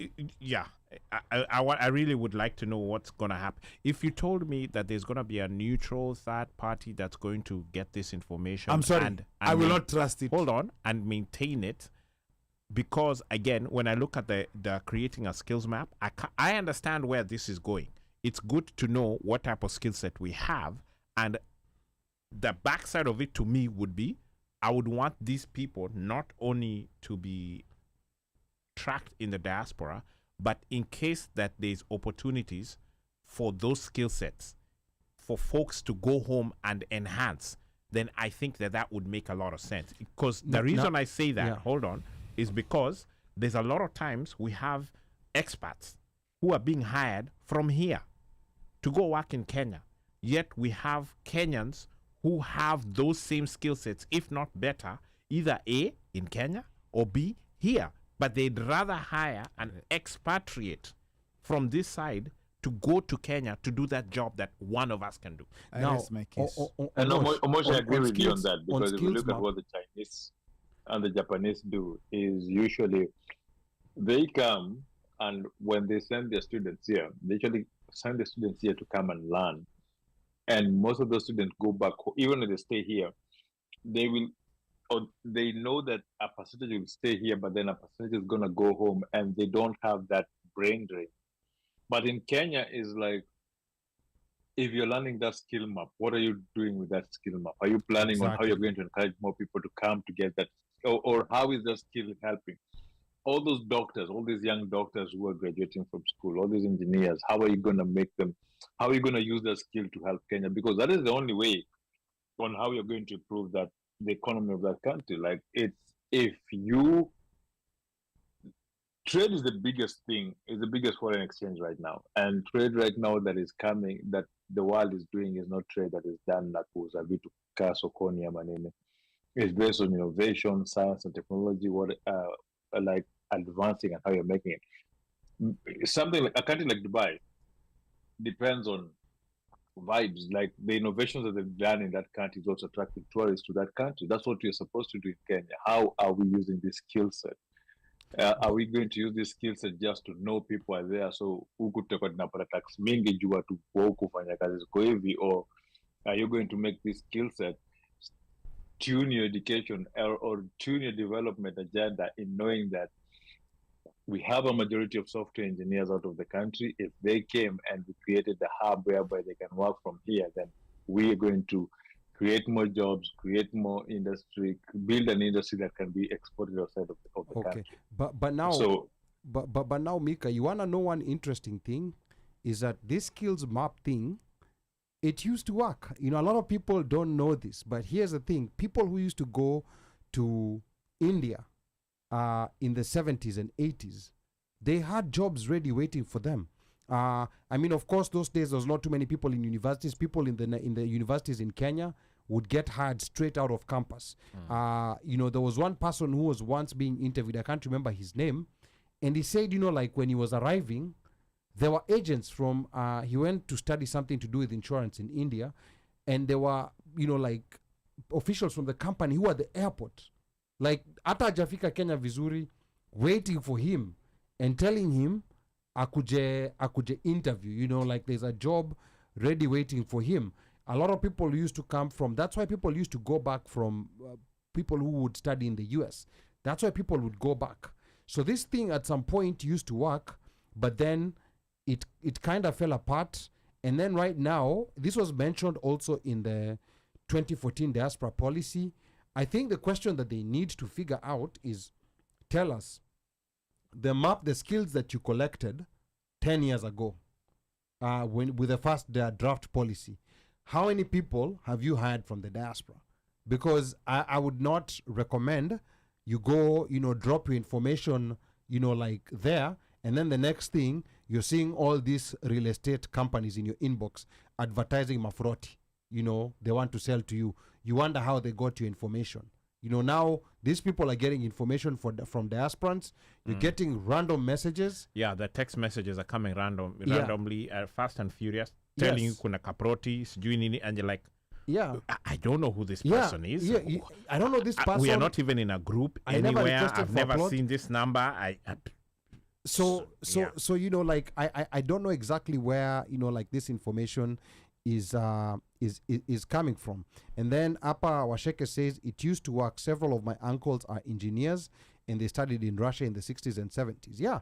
So these are systems that used Yeah. to work, but they fell apart at some point, to a point that when you tell, you know, like now younger people like Slay, they can't believe that these things used to happen and used to work, you know. But yeah, so many things used to work very well, but they started falling apart at a certain point. Now, outside of that, these diaspora policies, they say they're going to be you know, like implemented on what they called a national, a bilateral, regional, and multilateral frameworks. Because of course Kenya is signatory to a lot of regional and international organizations like the African Union, the East African Community, IGAD, Yes. and the United Nations. Yes. And there are a lot of they have a lot of compacts or agreements, some binding, some are non-binding, that Kenya is signatory to.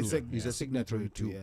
Yeah, and these are some of the things that you know, like maybe members of parliament need to be like educating their constituents on, but I doubt this is ever going to happen in the kind of political environment we're living in. And by the way, talk about, is it IALA or ILA? IALA? IALA, East African Legislative Assembly. Many Kenyans don't even know that. Many- Especially in the diaspora. Hawajui mambo. Yes, IALA, you know, you've gone a bit far, IALA. Even the fact that there was someone that I was talking to, and they were, not only did they not know, they were arguing with me that East Africa community, it fell apart in the and it's never It's never been it's never come It was back. renamed though. No, I mean, yes, it was East African Yeah, community. it became the... Yeah, it's the East Really? African. Yeah, and he was actually arguing with me, and I was trying to be polite with him. It was in a group of But at people. least that one knew that there was... Okay, at least he knew, OAU. yeah. Here we're talking Not about... OAU. We're not talking about OAU. The East We're African. talking No, about no, no, the East African community. Okay, sorry. Yeah. That one at least. There are people who don't even know that we have IALA. So IALA was born from the rebirth of the East African community in 1999. Yes. So this happened like 25 years ago. Yes. Right now we're in the process of we're gonna be having. I know people love the Kenyan shilling, especially the way now they've been able to play around with the exchange rate. Yes. We're gonna be consolidating our currencies. I hope people are aware of that. East Africa is gonna have one currency. Notice your passport already says East African community. Yes, it Yeah. does. But that has caused problems. It has caused problems. That one of currency, because you're like, yo... I mean, they have to figure it out. The Yes. currency, it has caused problems, but eventually it will happen. Yes. We were supposed to have a political federation. A political federation essentially means one country. But now the talk is to have a confederation. Yes, And yes. that's still gonna happen. It's And going to happen, but, you know, so each country, it's its own whatever entity. it's still its own entity. But there will be kuna- rotational leadership. Yes. From yes. the countries, from the member countries. People don't know that. People don't know that. People are still bickering Yeah. back and forth about... Yeah. And now what people need to do is they need to prepare themselves for these new eventualities. People need to be asking themselves, once we have free movement of labor, because that's one of the pillars of the East African community. Once we have free movement of labor, or once we have free movement of goods, how will this affect my business? How can I expand my business with this new reality? So those are the questions that people need to start asking themselves. So there was a gentleman that was being interviewed on Spice. He's actually a member, kwa hiyo IALA. IALA. And, you know, for me, from the where I was seated, he was pitching a very good argument. Like now, for example, he was saying, why should we be importing shoes, yet we've got tons and tons of Leather. cowhide leather Yeah. that goes to waste? We can make shoes. We don't even need to import. And especially, so I pointed out, like now, for example, the Maasai usually, you know, have a lot of Mchukua Maasai. They have a lot of, like, you know, cows that die, whatever. Yeah. And he was saying, you know what needs to happen? What needs to happen is there needs to be that hide can be collected Yeah. treated, Yeah. and then it can be Prepared. prepared and distributed, and people can whatever, because you're creating business. But I can almost guarantee, even our fans listening over here, many people don't know about Yala, and even what its role is. And I'll be one of them that says Allah, because we just hear rumor, sometimes rumor mill, news media, whatever. Oh, like Rosemary Odinga or somebody's whatever is going to Yala, but we've never questioned what is Yala, what is the What are role. people doing there? Taxpayers' money is going there. It is. Yeah. Somalia is being added to Yala. Somalia, is it being added, It's or has, being has added. it already been added? I think that they're ratifying. Yeah. They're now finalizing the career so Yeah, that it can be official. DR but it's- Congo was already added. Yes. South Sudan, is already part of Yala. So again, these things matter because listen, we all have family in the 254. Mm-hmm. Tupende tusipende. Tuko na family. And all that is going to affect you are part and parcel of it. Yeah, and Yala is one Simple of as those that. spaces where they take people because there's no And it's a very media good focus. concept, by the way. When you listen to it, it's a career. And by the way, the guy was complaining that there never is any media to come and Yeah. monitor. Interesting thing was he was saying Rwanda, whenever they have any session or whatever, yeah. Rwanda, yeah. are always there broadcasting. Yeah, Rwanda is ahead of the game, like when it comes to this issue. So things are going to start happening and people will not be prepared because people are not even aware that these things are actually happening. So that's the general framework at which, like this diaspora policy also has to Yes, comply. it's very important, yes. Which it talks about, it's informed by both domestic and external factors, external environment, which includes the bilateral, regional, and multilateral frameworks that will influence Kenya's pursuit in protection and promotion of diaspora interests. Then there's something called the African Union Agenda for Diaspora 2063. I think maybe Afro-Jamaican might be familiar with this too. And it says that the African Union recognizes the Africa diaspora as the sixth region of the continent. The agenda envisages that the diaspora will be integrated into the democratic processes of all African nations by 2030, and that dual citizenship will be standard by 2025. Kenya is ahead on this, on the dual citizenship and on people abroad being able to vote. So Kenya is a bit ahead, but generally most African countries are a bit behind the curve, like when it comes to this issue. Then there's something called Tanzania. the ESC Vision 2050. Diaspora engagement is a key priority for the ESC as it provides an opportunity to leverage skills, knowledge, and resources of diaspora to support economic development, social welfare, and regional integration. The ESC Diaspora Desk is expected to facilitate dialogue between ESC and its diaspora community and provide a platform for networking and business opportunities, international trade, and support diaspora-led development projects in the region. Yeah, so that's another program, ESC Vision 2050 and AU Agenda for Diaspora 2063. Now, I miss the days when we used to have this show called Dunia Wiki Hii. We used to have only one channel. That was We used to for have sure, only one channel, but I feel like we may have had less, but we were a bit exposed to more. Because it was one channel, you are forced to watch stuff that you would normally not be watching. Correct. Yeah, so that's why Even that economics made in Germany. yeah, we would be, even someone would normally not watch politics, they would find themselves watching politics. Hauna choice. Yeah, hauna choice. That's the only thing that's showing on TV. Yeah. If you're a German and you pretend that I don't watch soap operas, you have to watch The Bold and the Beautiful. Kenyumbani was there. Unatengeneza, you are being shown vile. You're watching a cooking show. Yep. So I think back in those days, people used to get, like Dunia Wiki Hii used to, brief you on what's happening. You understand that there's this international organization, it's doing this, it's doing that. But these things, as we mentioned them, these tend to be Greek to a lot of people. And I can't blame them. It's because the channels that we have today are not, educating people, especially on the regional and on the international aspects of the country of Kenya.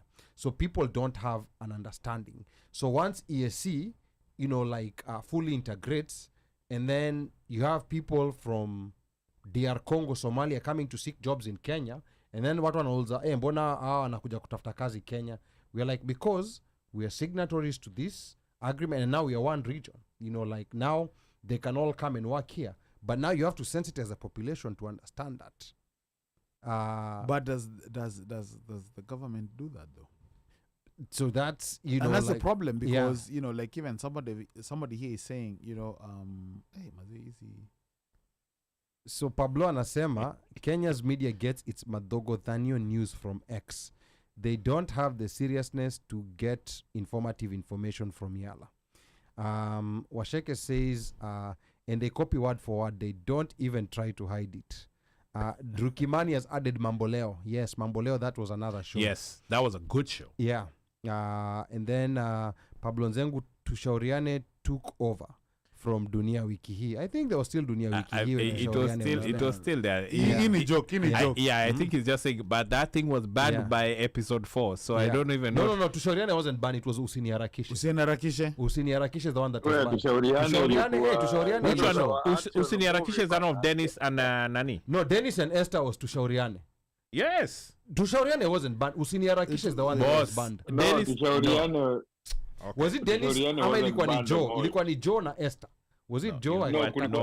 Ilikuwa Joe, Esther na Dennis. Dennis na Joe walikuwa napigania Esther. Okay. Mika kweli.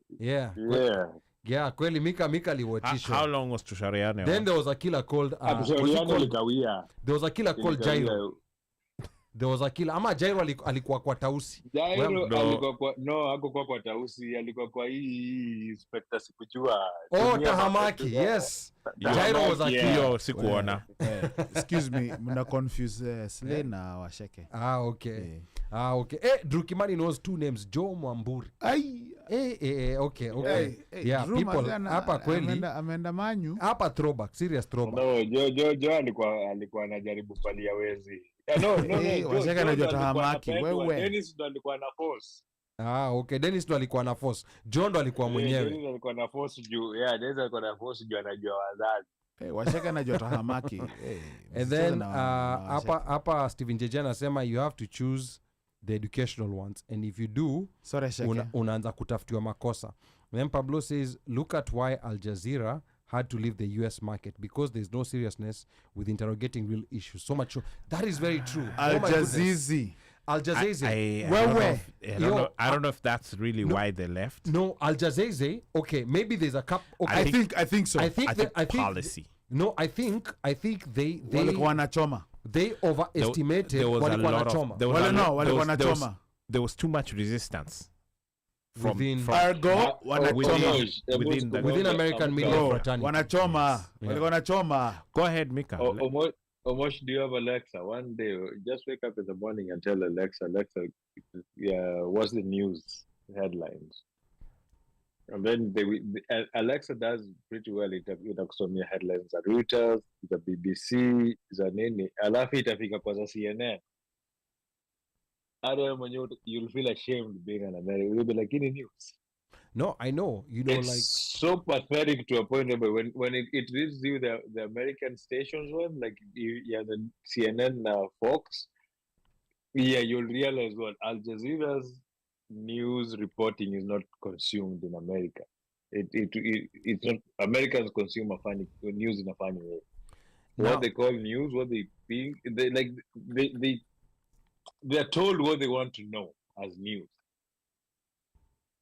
America has access politics in news, whereby if you go too hard, the major parties, the Democrats and the Republicans, they'll just tell you, guess what? Because a lot of these stations rely on bringing in these politicians, to talk. They will just deny you access. They'll tell you, they'll just tell you, if you do this, then we'll not be giving you access to politician X or politician Y, and then they have to comply. That's why Mehdi Hassan, he had to go from MSNBC. They had to kick him out before October 7th. if you said anything that was what was considered anti Israel. the butchers of Gaza, Israel, Gaza, you are automatically labeled Anti-Semite. Yeah. Yes. And now, when you going back to Al Jazeera, there was a time when there was actually an American version of Al Jazeera. In fact, the time when they brought it here, it was a very sad moment because they blocked that time VPN technology wasn't so hard. They blocked the international version of Al Jazeera because they wanted the Americans to consume that American Al Jazeera. And that American Al Jazeera, they tried like to cover American stories in the way Al Jazeera covers them. But like I think either Omosho Mika said, they realized that there's no market here for that. There's no seriousness. No. People want this breaking news, Mar-a-Lago, like Trump has been busted with classified documents. And the way it's reported, it's kind of reported like entertainment. You're not giving us the meat. Even if TMZ, even if you cross the line and listen to news from Canada, it has a totally different tone. It does. It has, it's very different. Like those of us who use like Amazon Fire Sticks, Yako Iko, I think is being used by someone in Enugu. But those of us who still have their Fire Sticks. But this guy is fasting.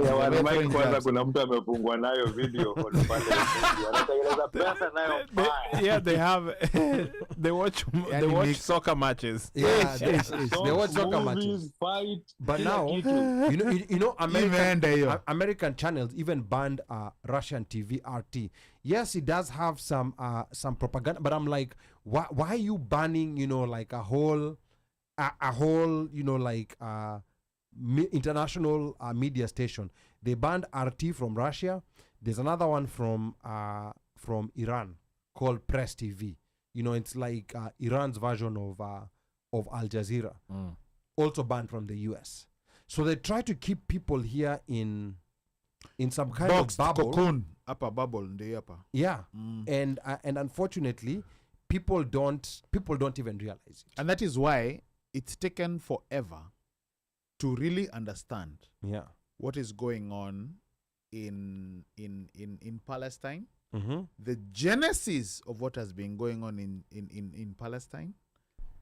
How Israel was formed, how they took over land, how they came and they just walijaribu kuchotesha watu. Yeah. Alafu, I have a friend anachukia wa Faransa ile mbaya.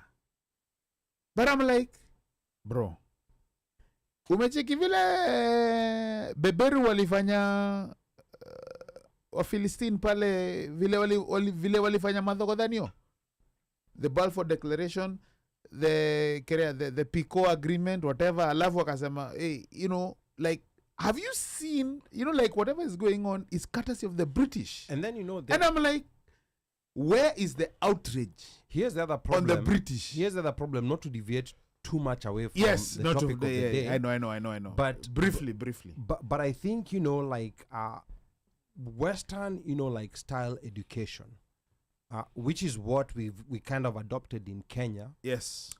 There's one philosophy. I was actually talking to someone about this earlier today. And it took me a while to realize it. But there's one thing that they tend to culture into people.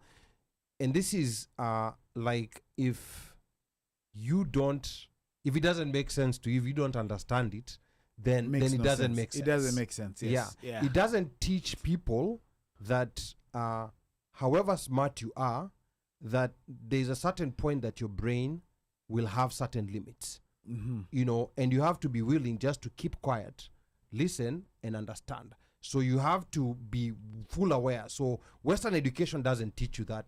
It's just that someone comes and tells you, oh, in my country, this is how things are done. You've not been to that country, but you're telling them, no, that's not how things are done. Because your brain is telling you, because whatever it's saying is not making sense to you, you're telling them, now you want to act like a subject matter expert, yet you've not been to that country where this person is talking. The interesting thing is, Mika tulianza show, and he mentioned another idiot when we're talking about, we've been talking about this policy. BFF. Unasikia? We've been talking about this policy thing, Yeah. about an idiot who has never stepped foot, as far as we know, Yeah. doesn't know, but he's a champion of the oppressed. Uzito jamaa idiot na huyo jamaa alikuwa na show Al Jazeera. By the way, Yeah, you know, alikuwa nayo. yeah, by the alikuwa way, nayo. I don't know, like, Na ikaenda. yeah, But sometimes, like it only takes for you to be busted. but usually At last some point, one episode. at some point, you get busted. So that idiot, Yeah, that show lasted one episode. that idiot Yeah. got busted. So that guy has never set foot. And if you recall, not to deviate, we interviewed guys from Saudi Arabia, whatever what was going on, Yeah. they've only their own career. But again, sometimes, and that has become the problem, when you really don't open your mind to entertain and absorb information from elsewhere, Yeah. you really become I don't even think you become closed-minded. I think you become worse than that. And that's Because- why it became easy to build a narrative on this Gaza-Israel issue. Oh, It absolutely. became easy to build a narrative because these people, the way they've been conditioned and cultured, they will believe everything that's dished to them. Christians, Yeah. my age, and God, let me say that even Omoshes, in their 80s and 90s, have always believed. Let me tell you, the narrative you've always been told: Palestinians ni wabaya, Israel is Israeli, they're the chosen. That's all you've known. Hawawezi kosa. Okay. But there's Na Mungu ni wao. there are Jews and then there's Zionists. And again, it's anyway. Is that say Mungu ameshoa say Jesus? Jesus ni wao. Huyo ni Mika. All right, let's carry on now. I want to remind the listeners again that you're tuned into the One Mic Show, and I'm your host and producer, Ali Badawi. We're here talking about the recently released draft of the 2024 Kenya Diaspora Policy. Amongst the recommendations is for government-facilitated Diaspora Summit to benchmark diaspora interests. It also encourages unemployed Kenyans to leave the country and seek opportunities abroad. Our lines, of course, are open. The number to call, 202-683-4570, *5 to speak. What happened kuongea? Now, we'll talk about, but last week so many people called. So that's the other interesting thing. Again. Later on, we'll talk about the Ndio policy. uone kama watapiga. Yeah, we'll talk about the policy that says that what the policy says on political and public participation by the diaspora. So stay tuned.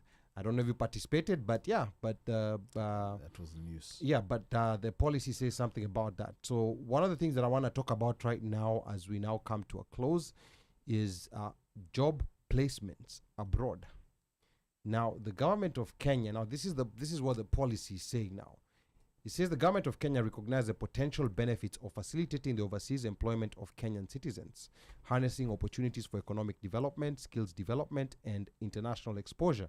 The government is committed to facilitate skills for targeted foreign labor markets to increase employability and competitiveness of the Kenya diaspora. The government will continue to implement policies and initiatives to facilitate the ethical recruitment and secure job placement for Kenyans abroad. So now this government is going all out and saying, it's not even talking about Kenyans who are already abroad. It's telling Kenyans who are back home, go look for jobs abroad. And by the way, I was having an argument with this guy. That to me is brain drain. So what was the argument?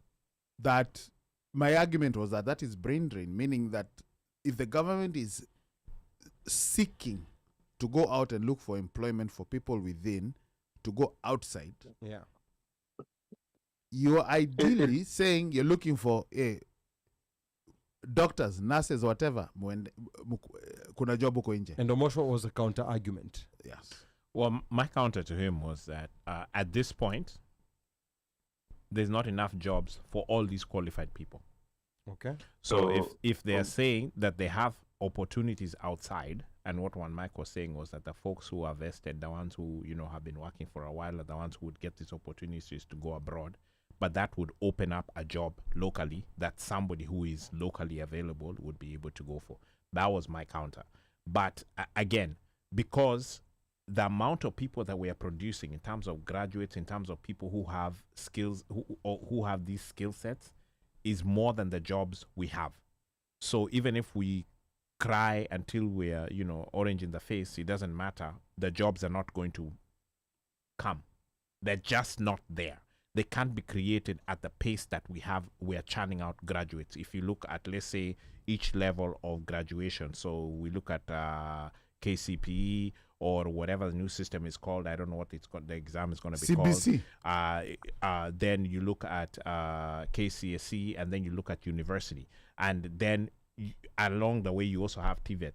By the time, the only people here who probably will come out and possibly could get jobs getting out of the door would be the people in TVET, because you actually have a skill set that you can convert. Go ahead, Mika. No, my thing is that, so that's an admittance by the government that it's failing. Because if you cannot create employment, you're failing as a government.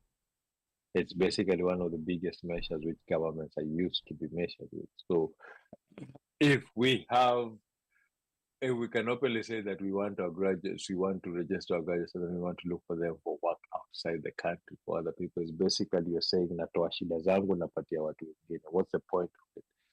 So that means you're reducing the amount of taxable income that you could create. That is income that could have been used to run and better stuff into the country. You're taking it into another country. It's failure. It's actually admitting that we failed. I don't see what's good about it. They're not even supposed to be proud about it. They're not supposed to be talking about it. Most countries try to hold on to their best brain power that they can, and they want you, when you go outside, to go do other menial jobs that other people can't do.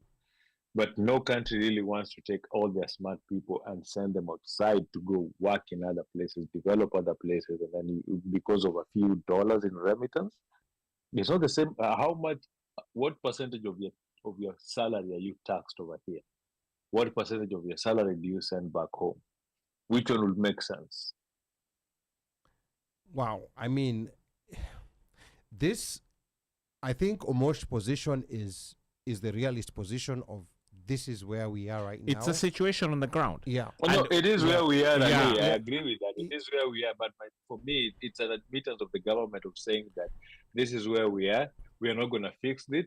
So in future, what you are planning to do is send your people out. So in short, you're not going to try to improve yourself in any way. Now you're looking for a way of getting rid of these people. Now, okay. I'm with Mika on this one. Okay. I think like I'm with Mika on this one.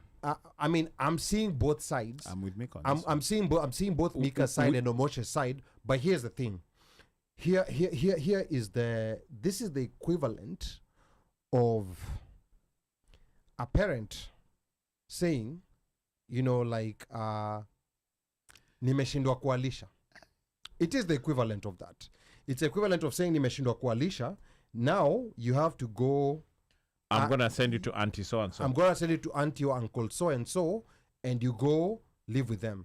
But here is where I'm looking at this on both sides, from Omoshe's side and Mika's side, in the sense that there's a real situation right now where there are people who are unemployed, but at the same time, a government is the one that's supposed to come in and create jobs. This is what I would have done if I was this government. Of course, now I'm speaking from the outside. This is what I would have done from the government. A lot of these opportunities that are, especially like American companies, like the way India has set themselves up, whereby they have centers out there where so many people are working, like certain basic jobs for American companies. Maybe that's what we should have tried to do. And I know there's a lot of, already tech companies that are there in Kenya.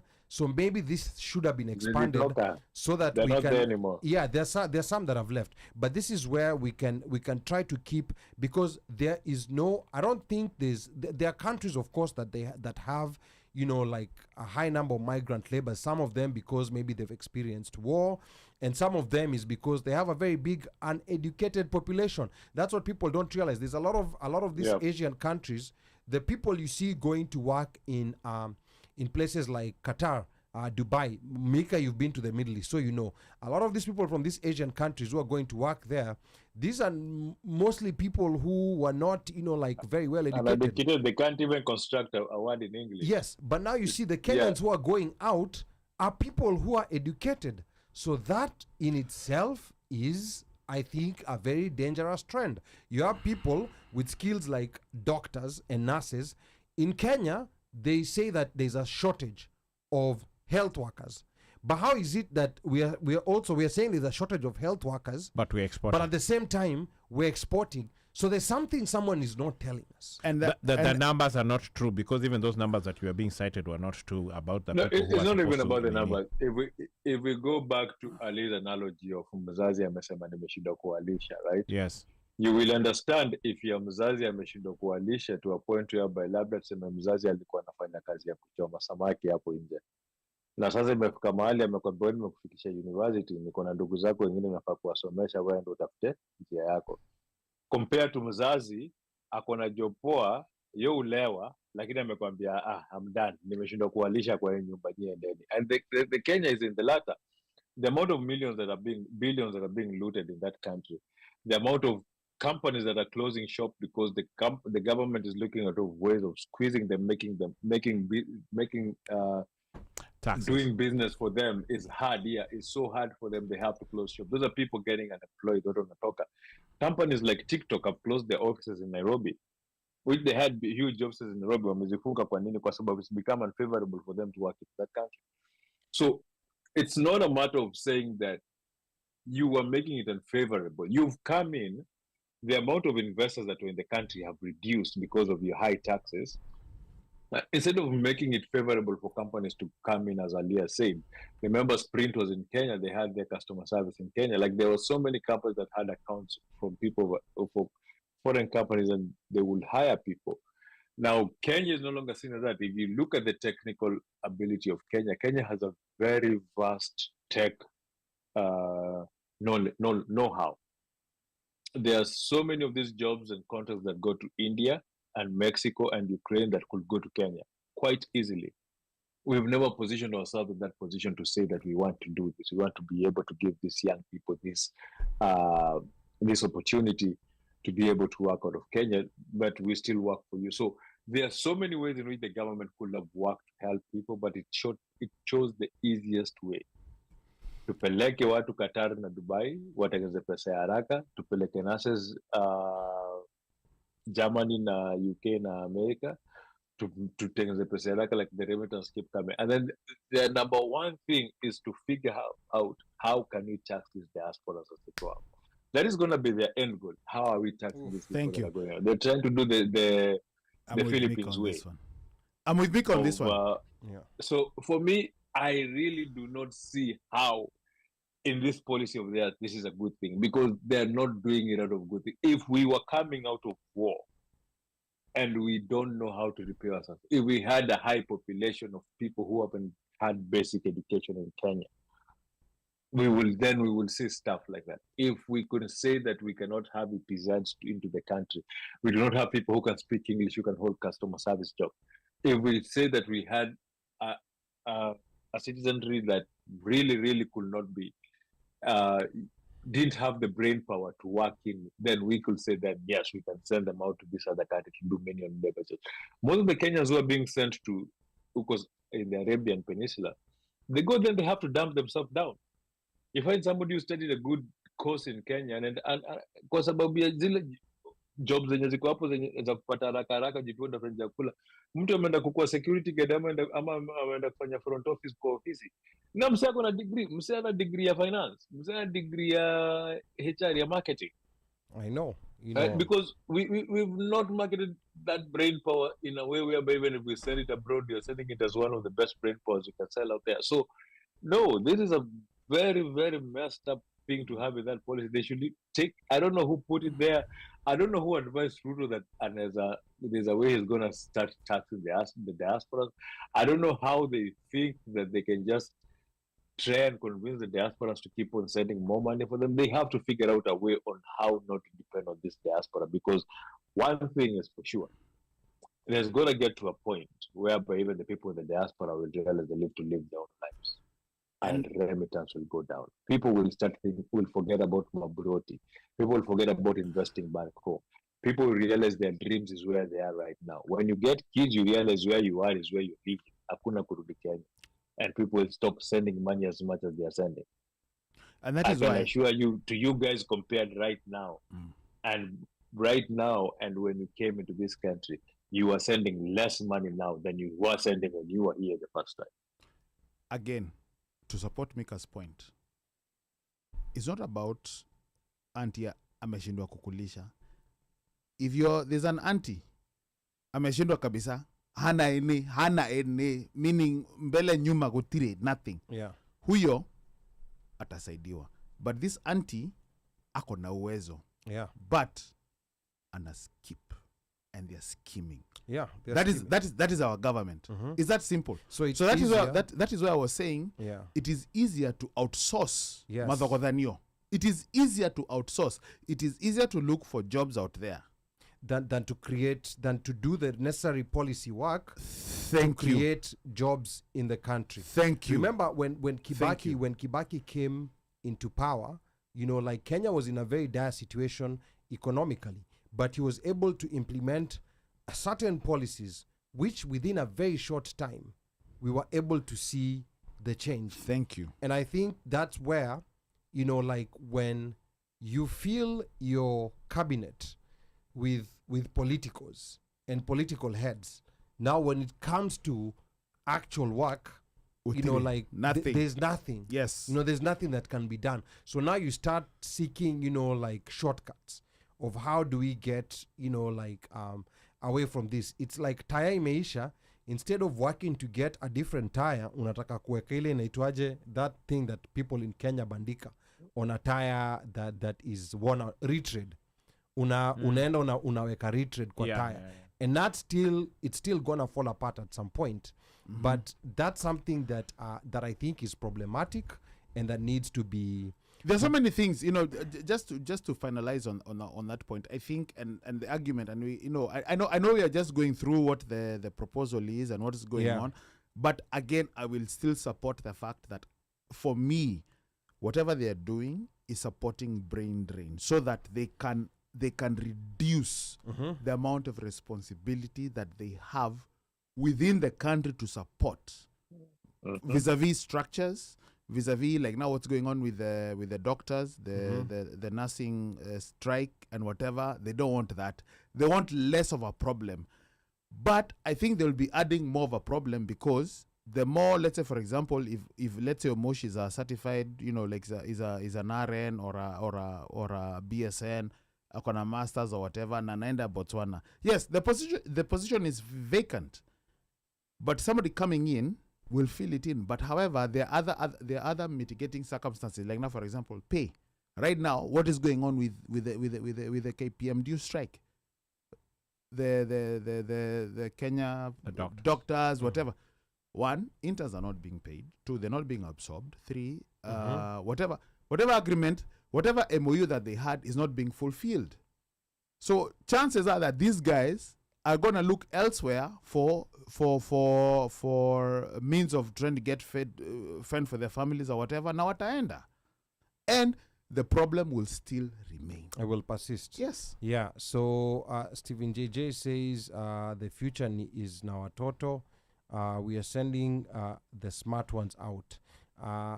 Some they want to drop the dollar rate using human capital. We are working like crazy to bail our country. Why should I work so hard to send money to Kenya? And then anasema Stephen JJ anasema tulichangiwa kuletwa huku. Someone is major benefiting. How many visa applications a day? Pablo is saying the problem with successive governments in Kenya is lack of proper continuity structures. One person comes and starts doing new things all over just to make their leadership felt for a small period. Once they leave, everything crumbles. A job ni ya muda. Once Ruto is out, the next guy will come with his ideas. And then Stephen JJ says to me, with how many applications are made a day, the fees should be dropped, not increased.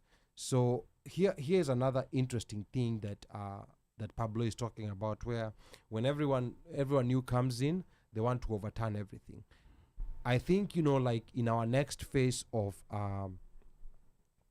constitutional review or just changes of structure, we have to figure out a way of separating the civil service from the political service, because I think the marriage of the two is what's creating this problem.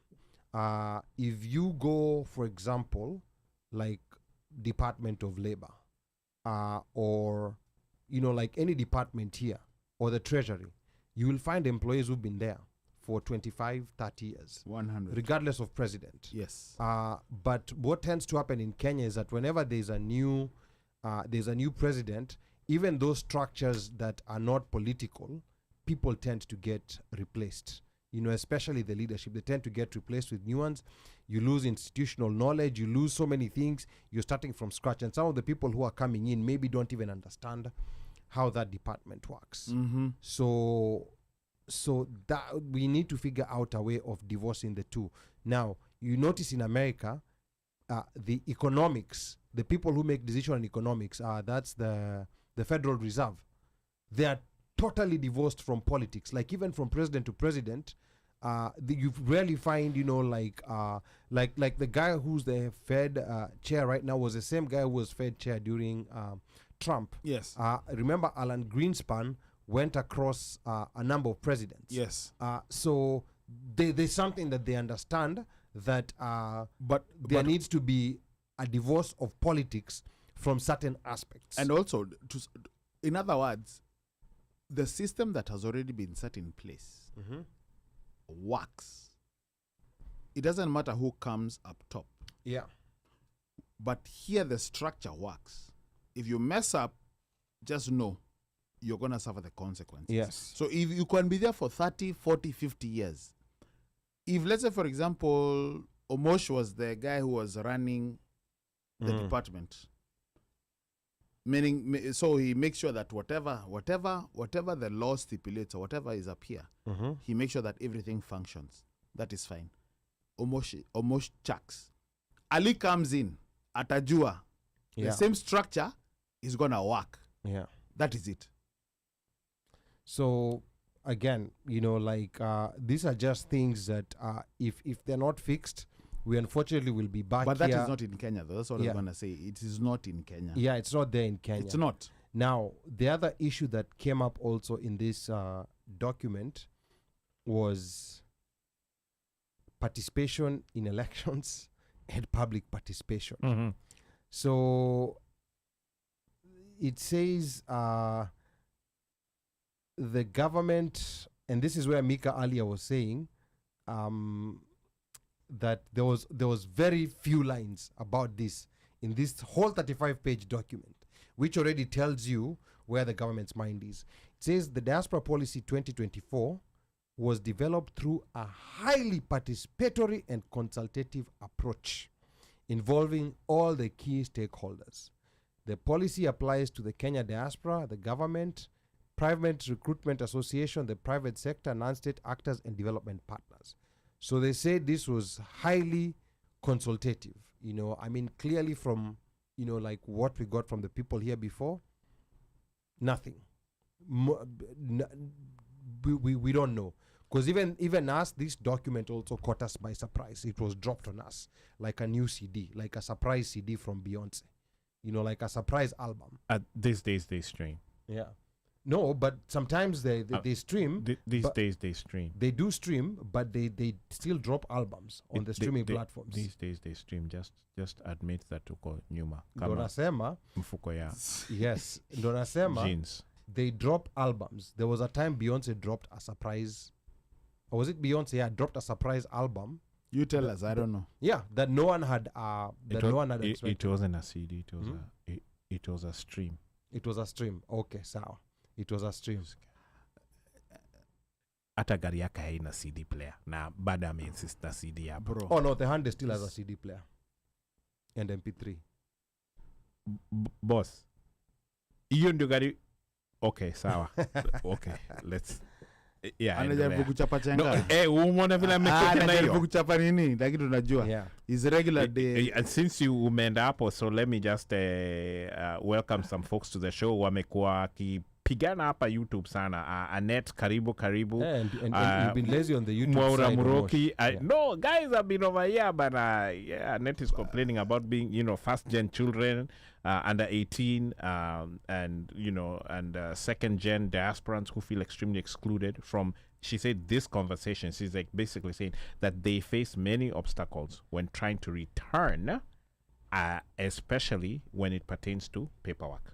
Absolutely. And I think one big blind spot in the creation of these documents, especially in 2024, is these second-gen diasporans. That's a big Correct. blind spot. Yes. And again, it That was goes in the POC. Ama zi POK. Walikuwa naitwaje? No, POK ni mtu hana POK ni mtu hana passport ya Kenya. Like they don't have any Kenyan. Yes. They just have descendants, like Obama. Obama has a Kenyan father, but he doesn't have a Kenyan passport. Yes. Doesn't have any Kenyan citizen. So only POK. But these ones are not POK. They're actually non-resident Kenyans because they might still have a Kenyan passport. Some of them might, some of them do, some of them don't. They might, some of them have Kenyan birth certificates. Some of them were born in Kenya. They just came here, like when they were very young. Annette, for example, we know that she was born in Kenya. So Yeah, and then now there's that disconnect, especially once you turn 18. Why? Yeah. Now, ni wewe na Mungu wako. Yeah. So, parents, folks who have kids, Kenyans who have children, because your kids are now, by virtue of you being Kenyan, your kids are Kenyan, go to the Kenyan embassy, do all the paperwork, apply for that child to get their Kenyan passport prior to them turning 18. Once they turn 18, all bets are off. Now they have to go get an ID. Once they get a Kenyan ID, then, with attestation from you and all of that good stuff, then is when they can apply for the Kenyan passport. But prior to that, they do not require a Kenyan passport prior to them being 18. prior to them So, being 18, it would behoove you to do it now. And the process now, they've kind of got their process down. Everything is A-OK, quote unquote. And I think those passports are churned within maybe 6 weeks or something like that. I know there's a backlog of passports in Kenya. Kenya has been having a backlog of passports. I don't know if that backlog is also affecting people in the diaspora. folks in the diaspora, because a lot of times the embassies used to have either there was an stash. allocation or things like that. Yes, I don't know if they still do all of those things. I remember when I got my East African passport during Huduma days, that took like 6 weeks. So in lieu of getting Huduma number, I decided to go for the passport. And I don't regret to date, because clearly I don't even know, has anyone used a Huduma number? You're the one who went to get it. Tell us if you ever used it. Huduma number. No. Ulifuata huduma Hapana, number. mimi nilienda kwa embassy. I met Jeff interviewing chaps who are being given Huduma numbers. Because that's why apparently walikuwa wamekuja state, unless they had come for other reasons that we didn't know, and the Huduma number happened to be. But they were interviewing folks at the embassy. Me, I had gone for a passport. I went, applied for the passport within 6 weeks. You got I it. think had the the issue passport. here. I think the issue here is one thing that is being said on the paper, vis-a-vis, you can translate what is happening on the ground. Mambo ni different. Yes, it's very different, and Very different. and so even these things about the pain that folks are feeling when you have to deal with the embassy or the consular services directly, because getting them on the phone is like slim to none. So, and a lot of times you want to go through and do everything you can do online, and then you're supposed to make an appointment to go in and do your biometrics, because pretty much all documents that have anything to do with identification now require biometrics, whether it's ID or it is what is it called, your passport, or if you're going to get one of the other things, I guess Huduma number, whatever, they all require biometrics, which means you have to actually go to the embassy Right. after you filled out all those forms online via eCitizen, and then you're supposed to get an appointment. That sometimes becomes an issue of getting that appointment because they're so far behind. And ndio hizo phone calls tunaambiwa ati, hey, do you know somebody, because niko na easy, I need to go to the embassy. Say, okay, then maybe let me see how I can help you. And on that note, there's Tom Barazak. Welcome to the show. He says that he says that that basically at the embassy, and wow, he says that they never answered phone calls after living in this country for 26 years. And he said the services have improved a lot. And he says that I guess he goes way back before even Odembo's time. And he said for a lot of folks now, at least they have the option of going to other consulates or other places outside of DC, because all these paperwork related stuff, you had to come into DC. Whether you're in New York or whether you're in LA, you had to come, because DC was the main spot that did all of these consular related things. But you see, let's again. So he's saying there's been improvements. But let's. I think Big Ted shone light on what can be done, provided a different perspective or like a different service, a different avenue. Opened up the consular services in LA. I wish he had more time to do what he did, but the fact that he was able to if you're in the East Coast, West Coast, come through. If you have a number, here's an email, do your thing. And if you're not, let me know. Those are the things that it's the simple things that we just want accomplished. Adoge Mama Mengi. But I think there's a time Ali asked a question. I don't know if it's part of the program, because sometimes Ali will tupang a surprise. What exactly do we want fulfilled as diasporans? That's a key question, and I think the answer may be different for different people. Like, for example, if you ask Annette, you see Annette is telling you that and I think Annette is like karatasi. It is a problem giving us karatasis. And not only Annette, remember we have one of our listeners whose parents, I think one parent is American and the other parent is Kenyan. And then I think lady from Connecticut. Is it Connecticut? Original. Yes, Neo-original, and I think her dad passed away. Yes. And so now her disconnect with, even though she's connected with Kenya, there's a disconnect, and she wants to get her Kenyan, paperwork, and now there's a problem. It's like, okay, how are you proving some of these things? And the asks and the need for her to even prove and attest, you're like, hey, where do I start? But she does have Kenyan heritage, went to school in Kenya for a long time, then moved to the US, but still there's that disconnect, so there needs to be a better job done by our diaspora, our diaspora folks, for the folks here in the diaspora.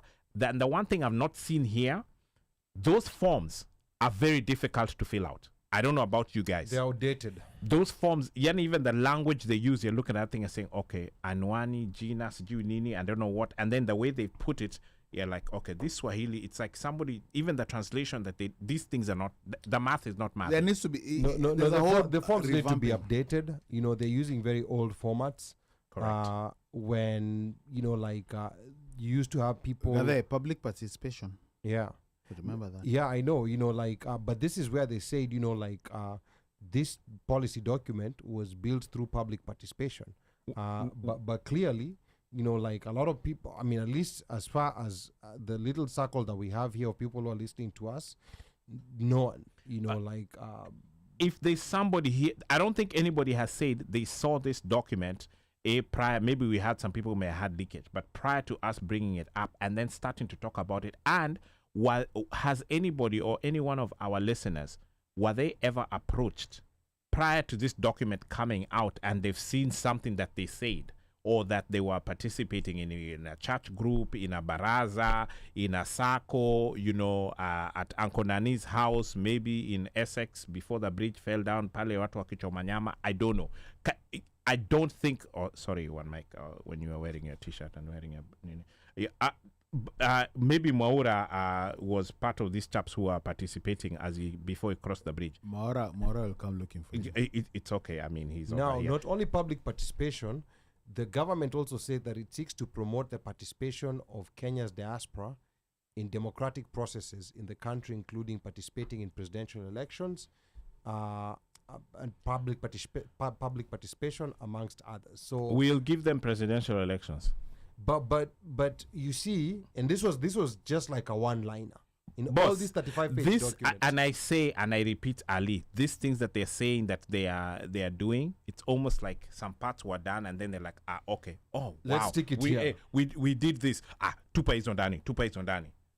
Yeah. So like Voting, they yes. they should have even broken this down. And like I know they broke it down and said that the initial number of people who are voting was 10K for the diaspora, which included TZ, but basically anywhere outside Kenya, right? No, 7. I think they said it was 7K and then it went to 10. Is that what the numbers are? But Yeah. they have a Went 4 to- million target. They have a 4 million Yeah. number. Yeah, I mean, they said, like from the elections in 2013, where it was only in 3 countries, and then they added a few more countries. So basically, those increments were based on the new number of countries that were added. But I mean, this is something that we'll have to contend with IEBC again. In the US, we don't know how many polling stations we're gonna get. But clearly, But the constitution says you cannot vote or register to vote unless it's on Kenyan soil. the So how are Constitution they doesn't gonna- say that. The Constitution doesn't But say that. that's what they say. That's That- what they say. Yes, that's what they said, but the Constitution doesn't say that. That issue of Kenyan soil is inside a policy that was written by within IEBC. It's not. That's not the law. It's their own policy. Remember, even the other thing that they were saying when they came and interviewed us here, they told us that, as per regulations, someone in the diaspora cannot vote using an ID. Then guess what happened? Omtata went to court. It was Yes. thrown out like a was thrown burukenge. out. Like a nonsense. So yeah, so And these that turned people- off a lot of people So- because there are folks who were like, So you see, that's why you have to be very careful when you're talking to these people, because you see, they keep repeating this stuff, and then people start believing what they're saying when it wasn't true. Because when that lady came here, like I put her to task. Kenyan soil, where does it say? Like Constitution. yeah, she was even saying that it has to be an act of parliament.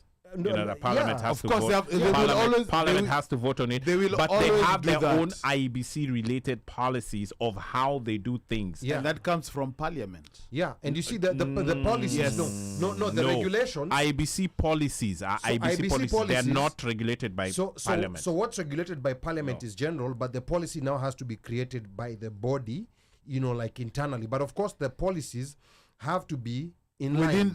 In line with They have what to the be in line, parliament. Yes. in line with the overall law. Yes. So they have leeway. They have leeway to add wording like that it can only be done in Kenyan soil. Then now the burden is on someone to go challenge it in court and say But- that this policy is not in line. No, but with the law. when and they say Kenyan soil / remember the embassy became what are they A called? polling station. Is it a polling station or what's the other? There was it was a polling A station. polling right? center, yeah. It was a polling center, right? Yeah. Yeah. So they had to declare it a polling center, Yeah. right? Which originally it wasn't, and that's per IBC rules. So potentially any place they declare a polling center should be okay. Right. Right? And it doesn't mean that a polling center has to be, it's not written somewhere unless someone can show us that the polling center has to be in Kenya. It doesn't say that. And Pablo says policies draw force of law from the law. Policies are not law in themselves. The IBC policies were just skewed. And that's the reason why they were able to be easily deconstructed by Okiya Omtata in court. Because even that day when I was, because I think when these people are sent out to go do these talks, they, they usually don't expect that the people who are going to be interviewing them have actually Or know looked- what the ham yeah. sandwich they're talking about. Yes, they've actually looked into this and they know what they're talking about. Right. So that's where we caught them off guard. And even on the issue of the ID, they kept talking about, policy, but they got deconstructed very easily in court. And in the middle of the cycle, they were forced to accept IDs. But by the time which they were forced to accept, time had already passed. Yeah. Some people had already gone to the embassy and they were denied. So and they left. yeah, and they And, left. and and I think that is the interesting thing. I think for me, for someone who is not a constitutional lawyer, somebody who never really studied law, is not a law, is not a lawyer by trade, but is able to go and win cases. My assumption would be like Gadhes and Gadettes. Maybe we need to interrogate what this thing says. let us invest a little bit more in what is said. The good thing about the Una Kenyan get? constitution is that it's been written in very simple language. It's been written in very simple language, and it's been written, and that's when we had this new philosophy of where people who do not have, like law degrees could actually go submit and file cases like this ones that Okia is doing. That's the only way, the Okia would never have been able to do what he's doing under the old constitution. No. Yeah, right. He would not have been able to do what he's doing under the old constitution. So it's just someone who went and read, the constitution, has read the laws and has seen the weaknesses. Lawyers, law school, and of course we have Pablo here who's a lawyer, trains you in a way of how to think, how to look at cases, and even a method of how to, of how to attack, some of these problems. Okia clearly has won cases that lawyers had refused to touch, trained lawyers had refused to touch. So there's something special, within himself. But it also tells us that people need to start reading these laws. Absolutely. Yeah. I think he works with lawyers, and he's the one who's the face. But you didn't hear it. But even if he works with lawyers, No, but he goes present the submissions in court. exactly. Let me tell you, that's one of the most difficult. That's one of the most difficult parts. No. I'm not. I'm not argues. disputing it. But I mean, even before we go for cases, you get prepped by your lawyer. So it is possible to have him, get prepped and understand. But I'm just saying that everything that he's brought to date has merit. So it's not like he's just bringing something out of, the back of his pocket. So it actually has merit, and these guys are in violation. So then I would ask the lawyers that you're saying that supposedly advise him. Yes. Wouldn't we? I would assume that they are the ones who would probably be saying, let's table this. Sometimes you use somebody else to go forward, and again, remember everything. You have fees. There's a proxy. You have fees that are being paid for the case. Correct. So there's a lawyer. There's a lawyer from Nakuru, I think. Yeah. He's a doctor. He's not a lawyer. He's a doctor. That guy. And he's always challenging, because currently he's challenging the ruling housing. that was passed, the housing. The housing one. Yeah. I can't remember his name. But what I was going to say is, at some point, it is. I think it is important for just people to, because like this particular document would have passed because the way it has been written, the way it has been carried. But this thing has been laid out. Like nicely, you look at it. But now we are questioning it because we are this thing. here, and we're like, no, that's a lie, because we are not. We haven't experienced this. No. This is nonsense. No, wait a minute. No. There are people who cry for Madhogodhani over there in Saudi Arabia and other and Middle East or whatever. So again, you guys are part of an agreement. You're part of an accord, but it's non-binding. So then why be part of it? Again, that immigration it's act, voluntary. whatever it is, it's voluntary. So you're part of it, but so you're being part of it, yet you cannot even protect your own citizens when they're being shown madharao, or they're being madhogodhanyo, being shown dust, and those are wherever it is that that they sign, are, in Kenya before they leave, and then when they pick up there, they're made to sign a different one in a language that they can't read. Yeah, exactly. They can't read, passports are taken. So what exactly is your position? What are you doing? People cry. People are dying. People, whatever is going on, but it's like you wait for. People have had problems. You're looking for safe houses. They talked about looking for safe houses, right? Shouldn't the first safe house be the embassy? Yeah, well, that's something that I didn't quite understand. Shouldn't be the first. This is not Denzel Washington looking for a safe house. So utatoa 2.5%. Man, this again. Think about it. Your first safe house. Affordable housing in America. Your first safe house. Okay, Mungu nyinyi. A safe house. Your first safe house. Kenya. Me, I'm not part of this. Your first safe house should be the Kenyan embassy. How many Americans' first safe house is what? Is a U.S. embassy. Correct. Correct. And you see a rest my difference, case. a difference in, and maybe the U.S. Embassy, maybe this might be not a very good comparison, but the way they work is that they give their citizen the benefit of the doubt. Hata kama umeua mtu, they will give the citizen the benefit of the doubt. And, Hapa the first and thing, give you the best representation Yeah, and give you- help you and show up and for you. even help you exit the country. Yes. They've done that so many times. Yes. But out here, our embassy, the first thing is Ujisort. jisort. Ujisort. We watakwambia wewe ndio ulifanya makosa, jipange. Ujisort. Kama unataka, kama kuna issue ya passport, ukuje.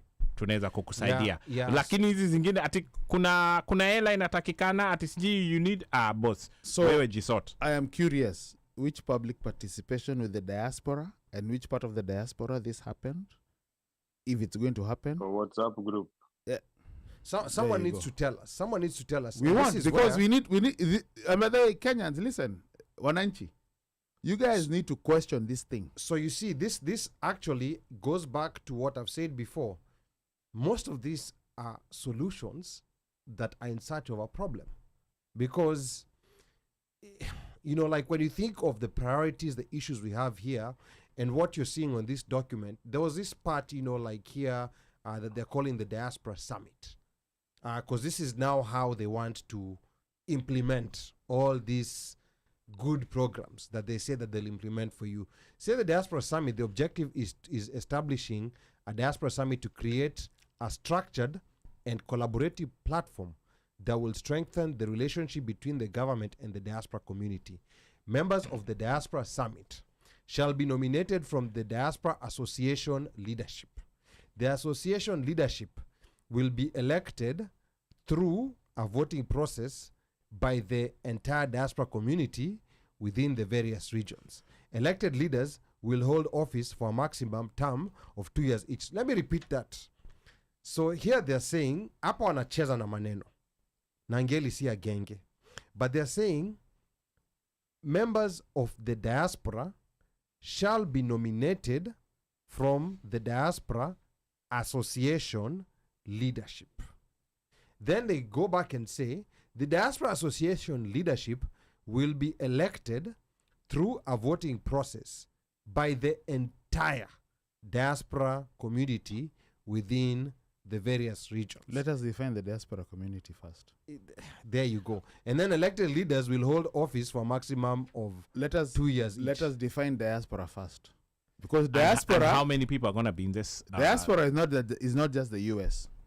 You've got Canada. Correct. Put it this way. So they'll You have gonna every other they'll country. divide On elections, the regions zenu. they'll divide So people in let's say- regions. let's say- mpaka ali ameweka mikono watakuwa kwa- na- Hey, watakuwa yeah, na- I watakuwa na can't. watakuwa na kama ile Diaspora chapter Dallas, alafu watu wa Dallas watapigia mtu wao kura, then how watachaguliwa? So there's Dallas. So they're 50. I don't know 50 how it's gonna states. be. I'm just giving an example because what are Kuna the Ireland, diaspora? kuna What Wales. are the diaspora associations that we have? Thank you. But Like even unaona, when inasema, we had which ones? Ile time ya Odembo kulikuwa na gari na gani? I think it's KCA and then there was something else. under Odembo, there used to Yeah. be the advisory councils, the diaspora advisory councils. Yes, that was set up based upon region. Yeah, Within that was set up within the based upon US. Yeah, I region. think there was. But now probably here, East notice- Coast, Yeah, notice and then this there language. was this other one that Kina Pasha used to do. There was, what was the Kenya Diaspora something? It was the advisory council. I think it was KDCA. It was a KDCA and then there's KDAC. KCA. KDA, Yeah, Kenya they had Diaspora Advisory Midwest. Council. They had the Midwest chapter. They had. Ndio hiyo chapter advisory with that. council. Yeah. That was the advisory Okay, council, so but there there was- was also Kenya. There was KCA. I think it was Kenyans. What was that? That was KCA the mean? Kenyans community. Kenyans Kenya community abroad. Yes. But now- wale wase wa kutoka Minnesota. But now here, this is telling us that the people will be nominated from the diaspora associations, meaning you cannot be nominated if you don't belong to a diaspora association. So here they're already telling you that you need to be part of these associations that 99% of the diaspora is not part of. Because I'll tell you this, I've engaged those associations.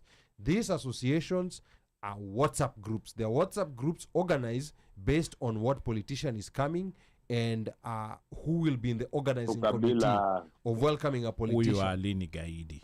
that's you and your problem. No, I mean I've been through these associations, you know, like I've been through this association, and sometimes, you know, like people would contact me, join our association. How about are they like about what, 600 That's a number they in give. the US? Guesstimated. That's In a the number US. that's guesstimated. They're probably even more than that. US. But now you see the 600 problem. associations, The problem with this, However this, many they are. and you don't even belong to one. No. but almost Skiza, the problem with these associations is that, like me especially, you know, like coming in, part of the reason why sometimes I get invites to a lot of them is because they look at my name and they see this will be a good name to add because it will show diversity. You know, because if it's Omondi Ogola Otieno and another one is Njoroge Kamau Njuguna, and then if we add Ali, it's gonna look that like there's some diversity here. Yeah. So and me I don't play those games. I totally don't play those games anymore, because you're going to a meeting and you clearly can notice that everyone in this organization these are people who probably come from the same area, and they're calling themselves they're labeling themselves as a Kenyan organization, and that's part of the reason why I think those diaspora associations they've just failed to work. They haven't worked, and I think it's a futile process for the government to keep insisting on associations that I can easily tell you 99% of the diasporans out here. Ali, you know, belong to this this. association word was brought up when we were in a Zoom meeting with the Yeah. ambassador. Do you remember? Yeah. Remember the association thing? Because Yes. guys were filing up at this association. You- This Yeah. association. Whoa, this association. And then it got to a point when blows were being thrown. Yeah, blows were being thrown. That meeting fell apart. And what did the ambassador say? Like Chinua Achebe. He said, okay, you guys, me, I brought you guys over here because at the end of the day, mupende musipende umse anakam. So I want you guys to organize yourselves, figure out whatever it is that you guys are doing, because it's you guys who are the owners of this thing. I'm not the owner. I'm just a facilitator. But the problem is, why does the embassy only facilitate? Like, you see, like now, That the is president deflecting. is coming. No. Let me tell you. Okay, if you were in that meeting, you would understand where he was coming I was there. from. I was there. Okay, so but why were even associations even involved in this thing? Because they were trying to put something together because the president was coming. But you see, the thing is, Correct. and that's a problem. And things were coming from where? That's Huko. a problem. Sindio. And that's the And where problem. did this paper come from? Again, that's a Because problem. you see, the problem That's a is problem. Sos Nigani. if you don't deal with people day to day, Correct. You nip that shit in the bud already. and then you just show up when a politician is coming, when a president is coming, because now, of course, this one, by the way, this is actually a very good opportunity, because you know why? American media will be there. So that's why, like, I think they're currently working But very hard. this one here, Yeah, this one let is me gonna be tell big. you, this thing is no joke, and I don't want to say it on radio. I have inside sources, but I'm telling you, this is a state visit. Is not just a guy came and then he went and he met the president, then he exited. No, there's agenda imewekwa chini. They're gonna be discussing every single thing, even as much as Ali, believe it or not, AI. Yes, they're going to be discussing Okay. every single thing. So everything is on the table. Trade agreement, banking, ease of remittances, fees, sijui nini, who gets authorized for what. Kenya being single- grey-listed in those lists are dirty money. Every single thing is going to be in this thing. And this is a time, if you're an entrepreneur or you're in whatever, try to figure out how you can enter and become part of this process in those breakout sessions of the things that are going to happen. Because it's probably going to be even a week where people are talking prior to this thing. Because I think is it a 3-day or is it a 2-day? I think it's a 3-day visit. Yeah. Yeah. So it's going to be one of those that we definitely need to stay on top of, in as much as you may or may not support the president. This is about the country and the policies moving forward that would become etched in stone and would affect our kids and the grandkids and so on. But you see, the problem is the one problem that I see is that right now, where President Ruto is, Correct. they have totally cornered the guy. America will get everything they want from him. you know, like the position he's in right now, because he's decided to fully face West, you know, on everything that America wants. And they know exactly, you know, like what Ruto has prioritized. One of the priorities of Ruto is to get re-elected. So they understand that. And then they also understand the situation in which the Kenyan economy is. And they understand the need for Ruto to be seen on a big platform. So they will pander to him. There's this issue, of course, they want, of course, this Haiti mission has been paused. thing, Mashakura. Yeah, it's been paused, but then, you know, like that's still one big thing that they're seeking money from Congress to still take you know, like Kenyan police out to Haiti. And then beyond that, you realize the world currently is virtually in a soft third world war. You know, like there's chaos, you know, in so many different theaters. In the world. different parts of the Yeah, world. and It just hasn't been merged into and one. all these chaos, it's not been merged to one, but all these chaos, whether it's you know, like Gaza, whether we look at Sudan, Ukraine, these are all proxy wars. Correct. Did you notice a couple of days ago, Tanzanian President Samia Suluhu congratulated Vladimir Putin on her Instagram? You know, presidents don't just do this. Yes. You know, Vladimir Putin won an election, I think, by like 90-something% vote. There was an election in Russia. Yeah, and he won by 90-something% vote. Why bother having an election in Russia? Now, but guess what? Okay, why bother? And then Tanzanian president congratulates him publicly, you know, like on public platforms. That already tells you something, that countries are already aligned. Where's Bandio? Did she should have read Nyerere stuff? No, but countries are already aligning. You know, countries are already aligning. Nyerere would come out of his grave Kenya, and slap the bejesus out of her. That block, ile southern block. Correct. BRICS. Yeah. No. Wale watu wa South Africa. Yeah, That's Southern BRICS. block. Yeah. Is it BRICS or it's the other one? BRICS have aligned. Starts with the S. No, BRICS have aligned with Russia. Wachana na SADC. Wachana Forget na about SADC, SADC. BRICS. SADC is an Okay. existing one. BRICS, they're aligned with Russia. Kina South Africa. By the way, South Africa, they're very unapologetic about this. You know, like wow, you know, like you can no longer squeeze them in a corner. Wow, they've taken this side and they're like, America, you're not gonna bully us anymore. You see the way they're showing Israel dust. Yeah, they're showing Israel dust. Yeah. Big time. Wakwende. Yeah. But I was going to say this, Omosh. In as much as you say it's going to be etched in stone, yes, it's going to be etched in stone. But if we ourselves, as the netizens, the Wanjiko, do not have a voice in it, it is going to be etched in stone against Us. Yes. Correct. simple. as And that. that's why And of course- and that's why I was saying we need to figure out we need to figure out the ways to engage as well as be part of this process of and make as much noise as possible, because the the Kenya US trade agreement has not been signed yet. No, it's not. Bro, the problem I is suspect, but you didn't hear it from me. By the end of this trip, that thing will be set. Okay. Let me put it this way, and we don't know who amongst us is gonna be right. I suspect that document will not be signed at the end of this trip. Why do I say that? Why?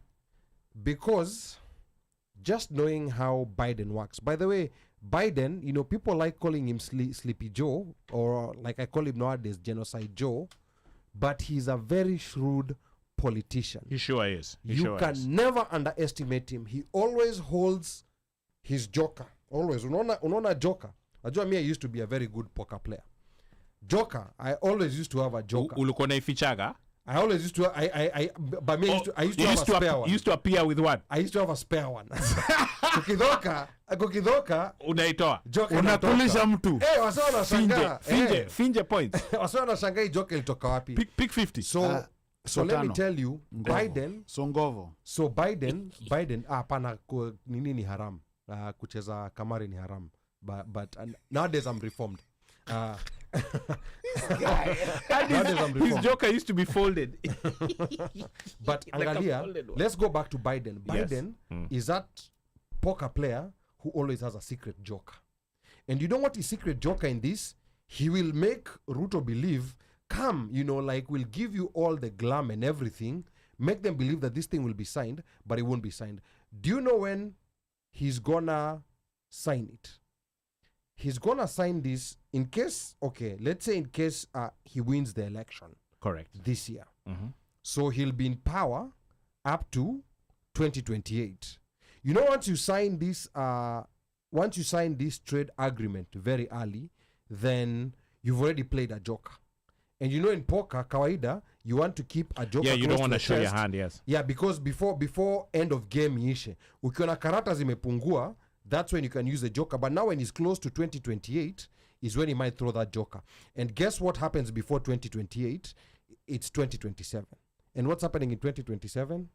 Oh, elections again. Yes. So now right there, he will be able to, like promise Ruto, this thing, he will delay it until that time. And then he'll tell them, like I can deliver this thing, and this thing is going to be such a big deal because signing of an American trade deal is such a big deal across the world, and Ruto will be able to use it politically.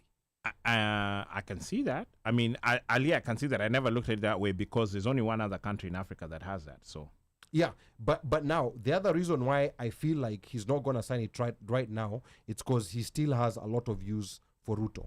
Of course, he's using Ruto to take policemen to Haiti. Right now, there's a soft third world war going on. Correct. We America is not sending boots on the ground, so they will not. And they will not. So they might need some boots in Ukraine. Guess what? Kenya has boots. NYS. They might need some boots in. Not even some boots. They might need some boats in the Red Sea. Who's fighting the Houthis? You think they're sending American troops to fight the Houthis? He still has a lot of use for. So are you for saying Ruto. that Black Hawk Down is going to be Kenyans down? I am not saying Haki ya anything. Mungu Ali wewe. Tulikwambia wewe ni gaidi. I am not saying Maliza anything. show. Na wahenga walinena kilicho na mwanzo hakina budi kuwa na mwisho. Meli imetia nanga. We are about to wrap this puppy up. But before we do that, I have to give a special shout out to Washikwa Moikaba. Joined in late. Ala? From Delaware. He says, I am Delaware, sitaki compare. Ule mse wetu ule. Uyo. Ati I Lakini was atuite barbecue juu nasikia huko kwake wagana kambuzi. by the way, anasamanga, I was Kikuyu when Kibaki and Uhuru were president. Now I am Kalenjin. I can't do this guy. Unasikia? This guy of Thika. I can't. Uyo. I can't. That guy of Thika. Washikwa Moikaba and Mara Mraki. Mika Ochikave. Togende. Wrap this puppy up. Yeah, aligendaga. Mika shaenda. Alienda Kenya. Aligendaga. No. A commute. Wacha tusikie. 1, Mika Och. 1, 2. No, aligendaga. Aliendaga. Aligendaga. Haya. Sawa. Duke and Houston wako hapa kwa By the hapa. way, you Why, okay, yeah, sawa. yeah. Almost satisfied kade. Togende. Man, this has been a good conversation. And big shout out to all our peeps.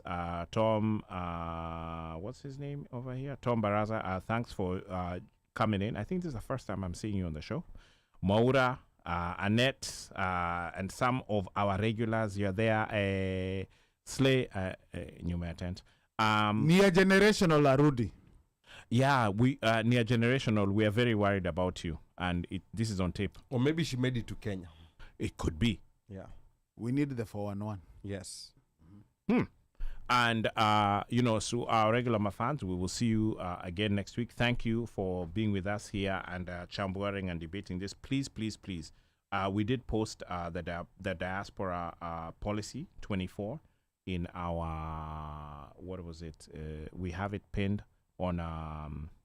do we have comments? it pinned? We have it pinned in the comments. If not, we will post it in the comments. Yes. Someone should post it in the comments. But if we just Google Kenya Diaspora Policy 2024, it's right there. And this is actually still, what is it called? It's a draft. It's a draft, which means they're still taking suggestions. Yeah. And there's a way that you can submit your suggestions to the Diaspora Ministry, I guess is what I'm calling them. So that they can actually see, know what your issues are. So Annette, those documentations, all of those things that you care for, that you care about, please throw them in there. All those people have issues with the embassy not picking up the phone, or you have to vote from DC and you want to vote virtually, put all those things in there. If you don't think that your ambassador or your consulate or whoever it is not doing things correctly for you, or the mobile services, they're only providing CG one thing or two things, and your kids can't be registered, or you can't, get your kids in as Kenyans and all of that good stuff, please make sure you make known where your issues are, because this is the time that we can get to do it. This actually reminds me of what we were trying to do when we were doing the voting, when we went in to register to vote, and then eventually were able to vote for the presidents, for presidential. Maybe in 2027, they would allow folks to actually vote for their different constituencies. Who knows? We don't know. But the whole point of what I'm trying to say is, this is your time to participate and to make sure that you are part of the process, to change and to suggest and to make sure that things that would affect us are being put into place. So that's what the gist of this whole conversation was. We spent almost 3 hours on this thing. Yes. And I think this is the longest we've ever spoken about any document that we've had. And we have barely hit the surface. We have barely touched it. Barely. So I would advise you to go read it.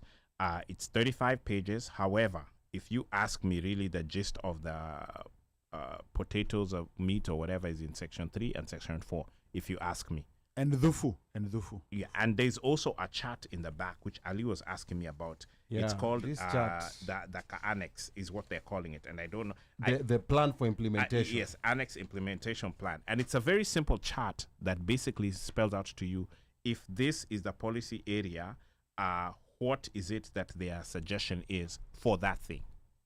What it doesn't do is tell you what page you're going to find it on, but it actually breaks it out for you. So, it's very interesting when you take a look at it, So, Ali, see that this is the area, then this is the way they suggest you're going to do it, and these are the people who you'll engage with, and here's the indicator. And so this is almost like somebody who was a project manager who was writing out this document, or a business analyst. But anyway, so with that said, see you guys next week. Asanteni. We will be here just for you. Welcome to the One Mic Show. Haha. All right, asante sana DJ Moshfire. I advise everyone to read this diaspora policy document. It may affect a couple of things here and there. We don't like most of what's in the document, but like Omosh said, this is a draft policy, so there's still room for public participation. We don't know how public participation looks like, because this draft policy was just dropped on us, and probably we don't want to get caught by surprise and see a final document just being dropped on us. But hey, this is why we're here. We like bringing conversations on issues that are not being talked about.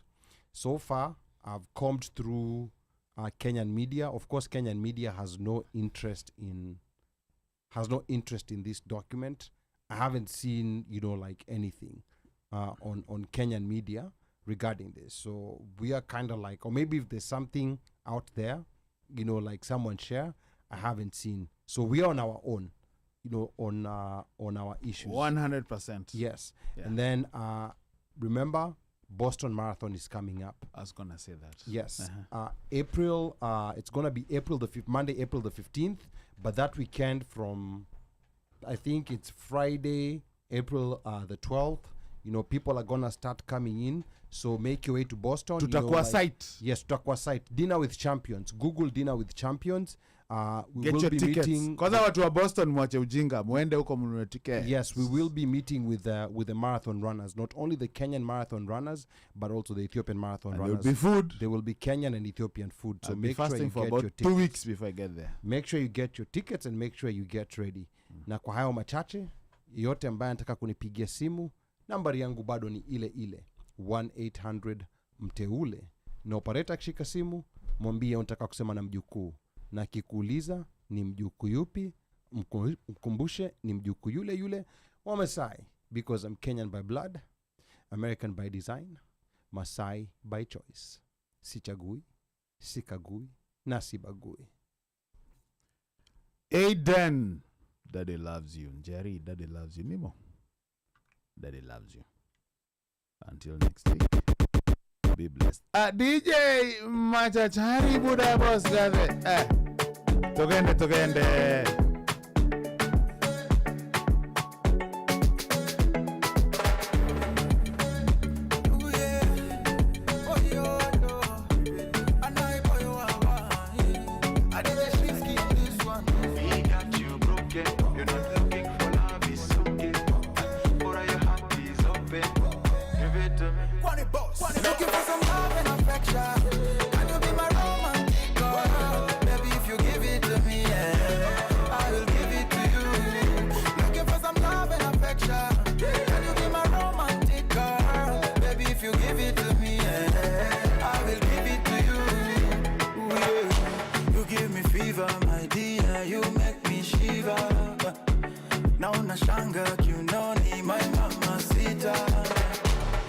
Let me catch my breath.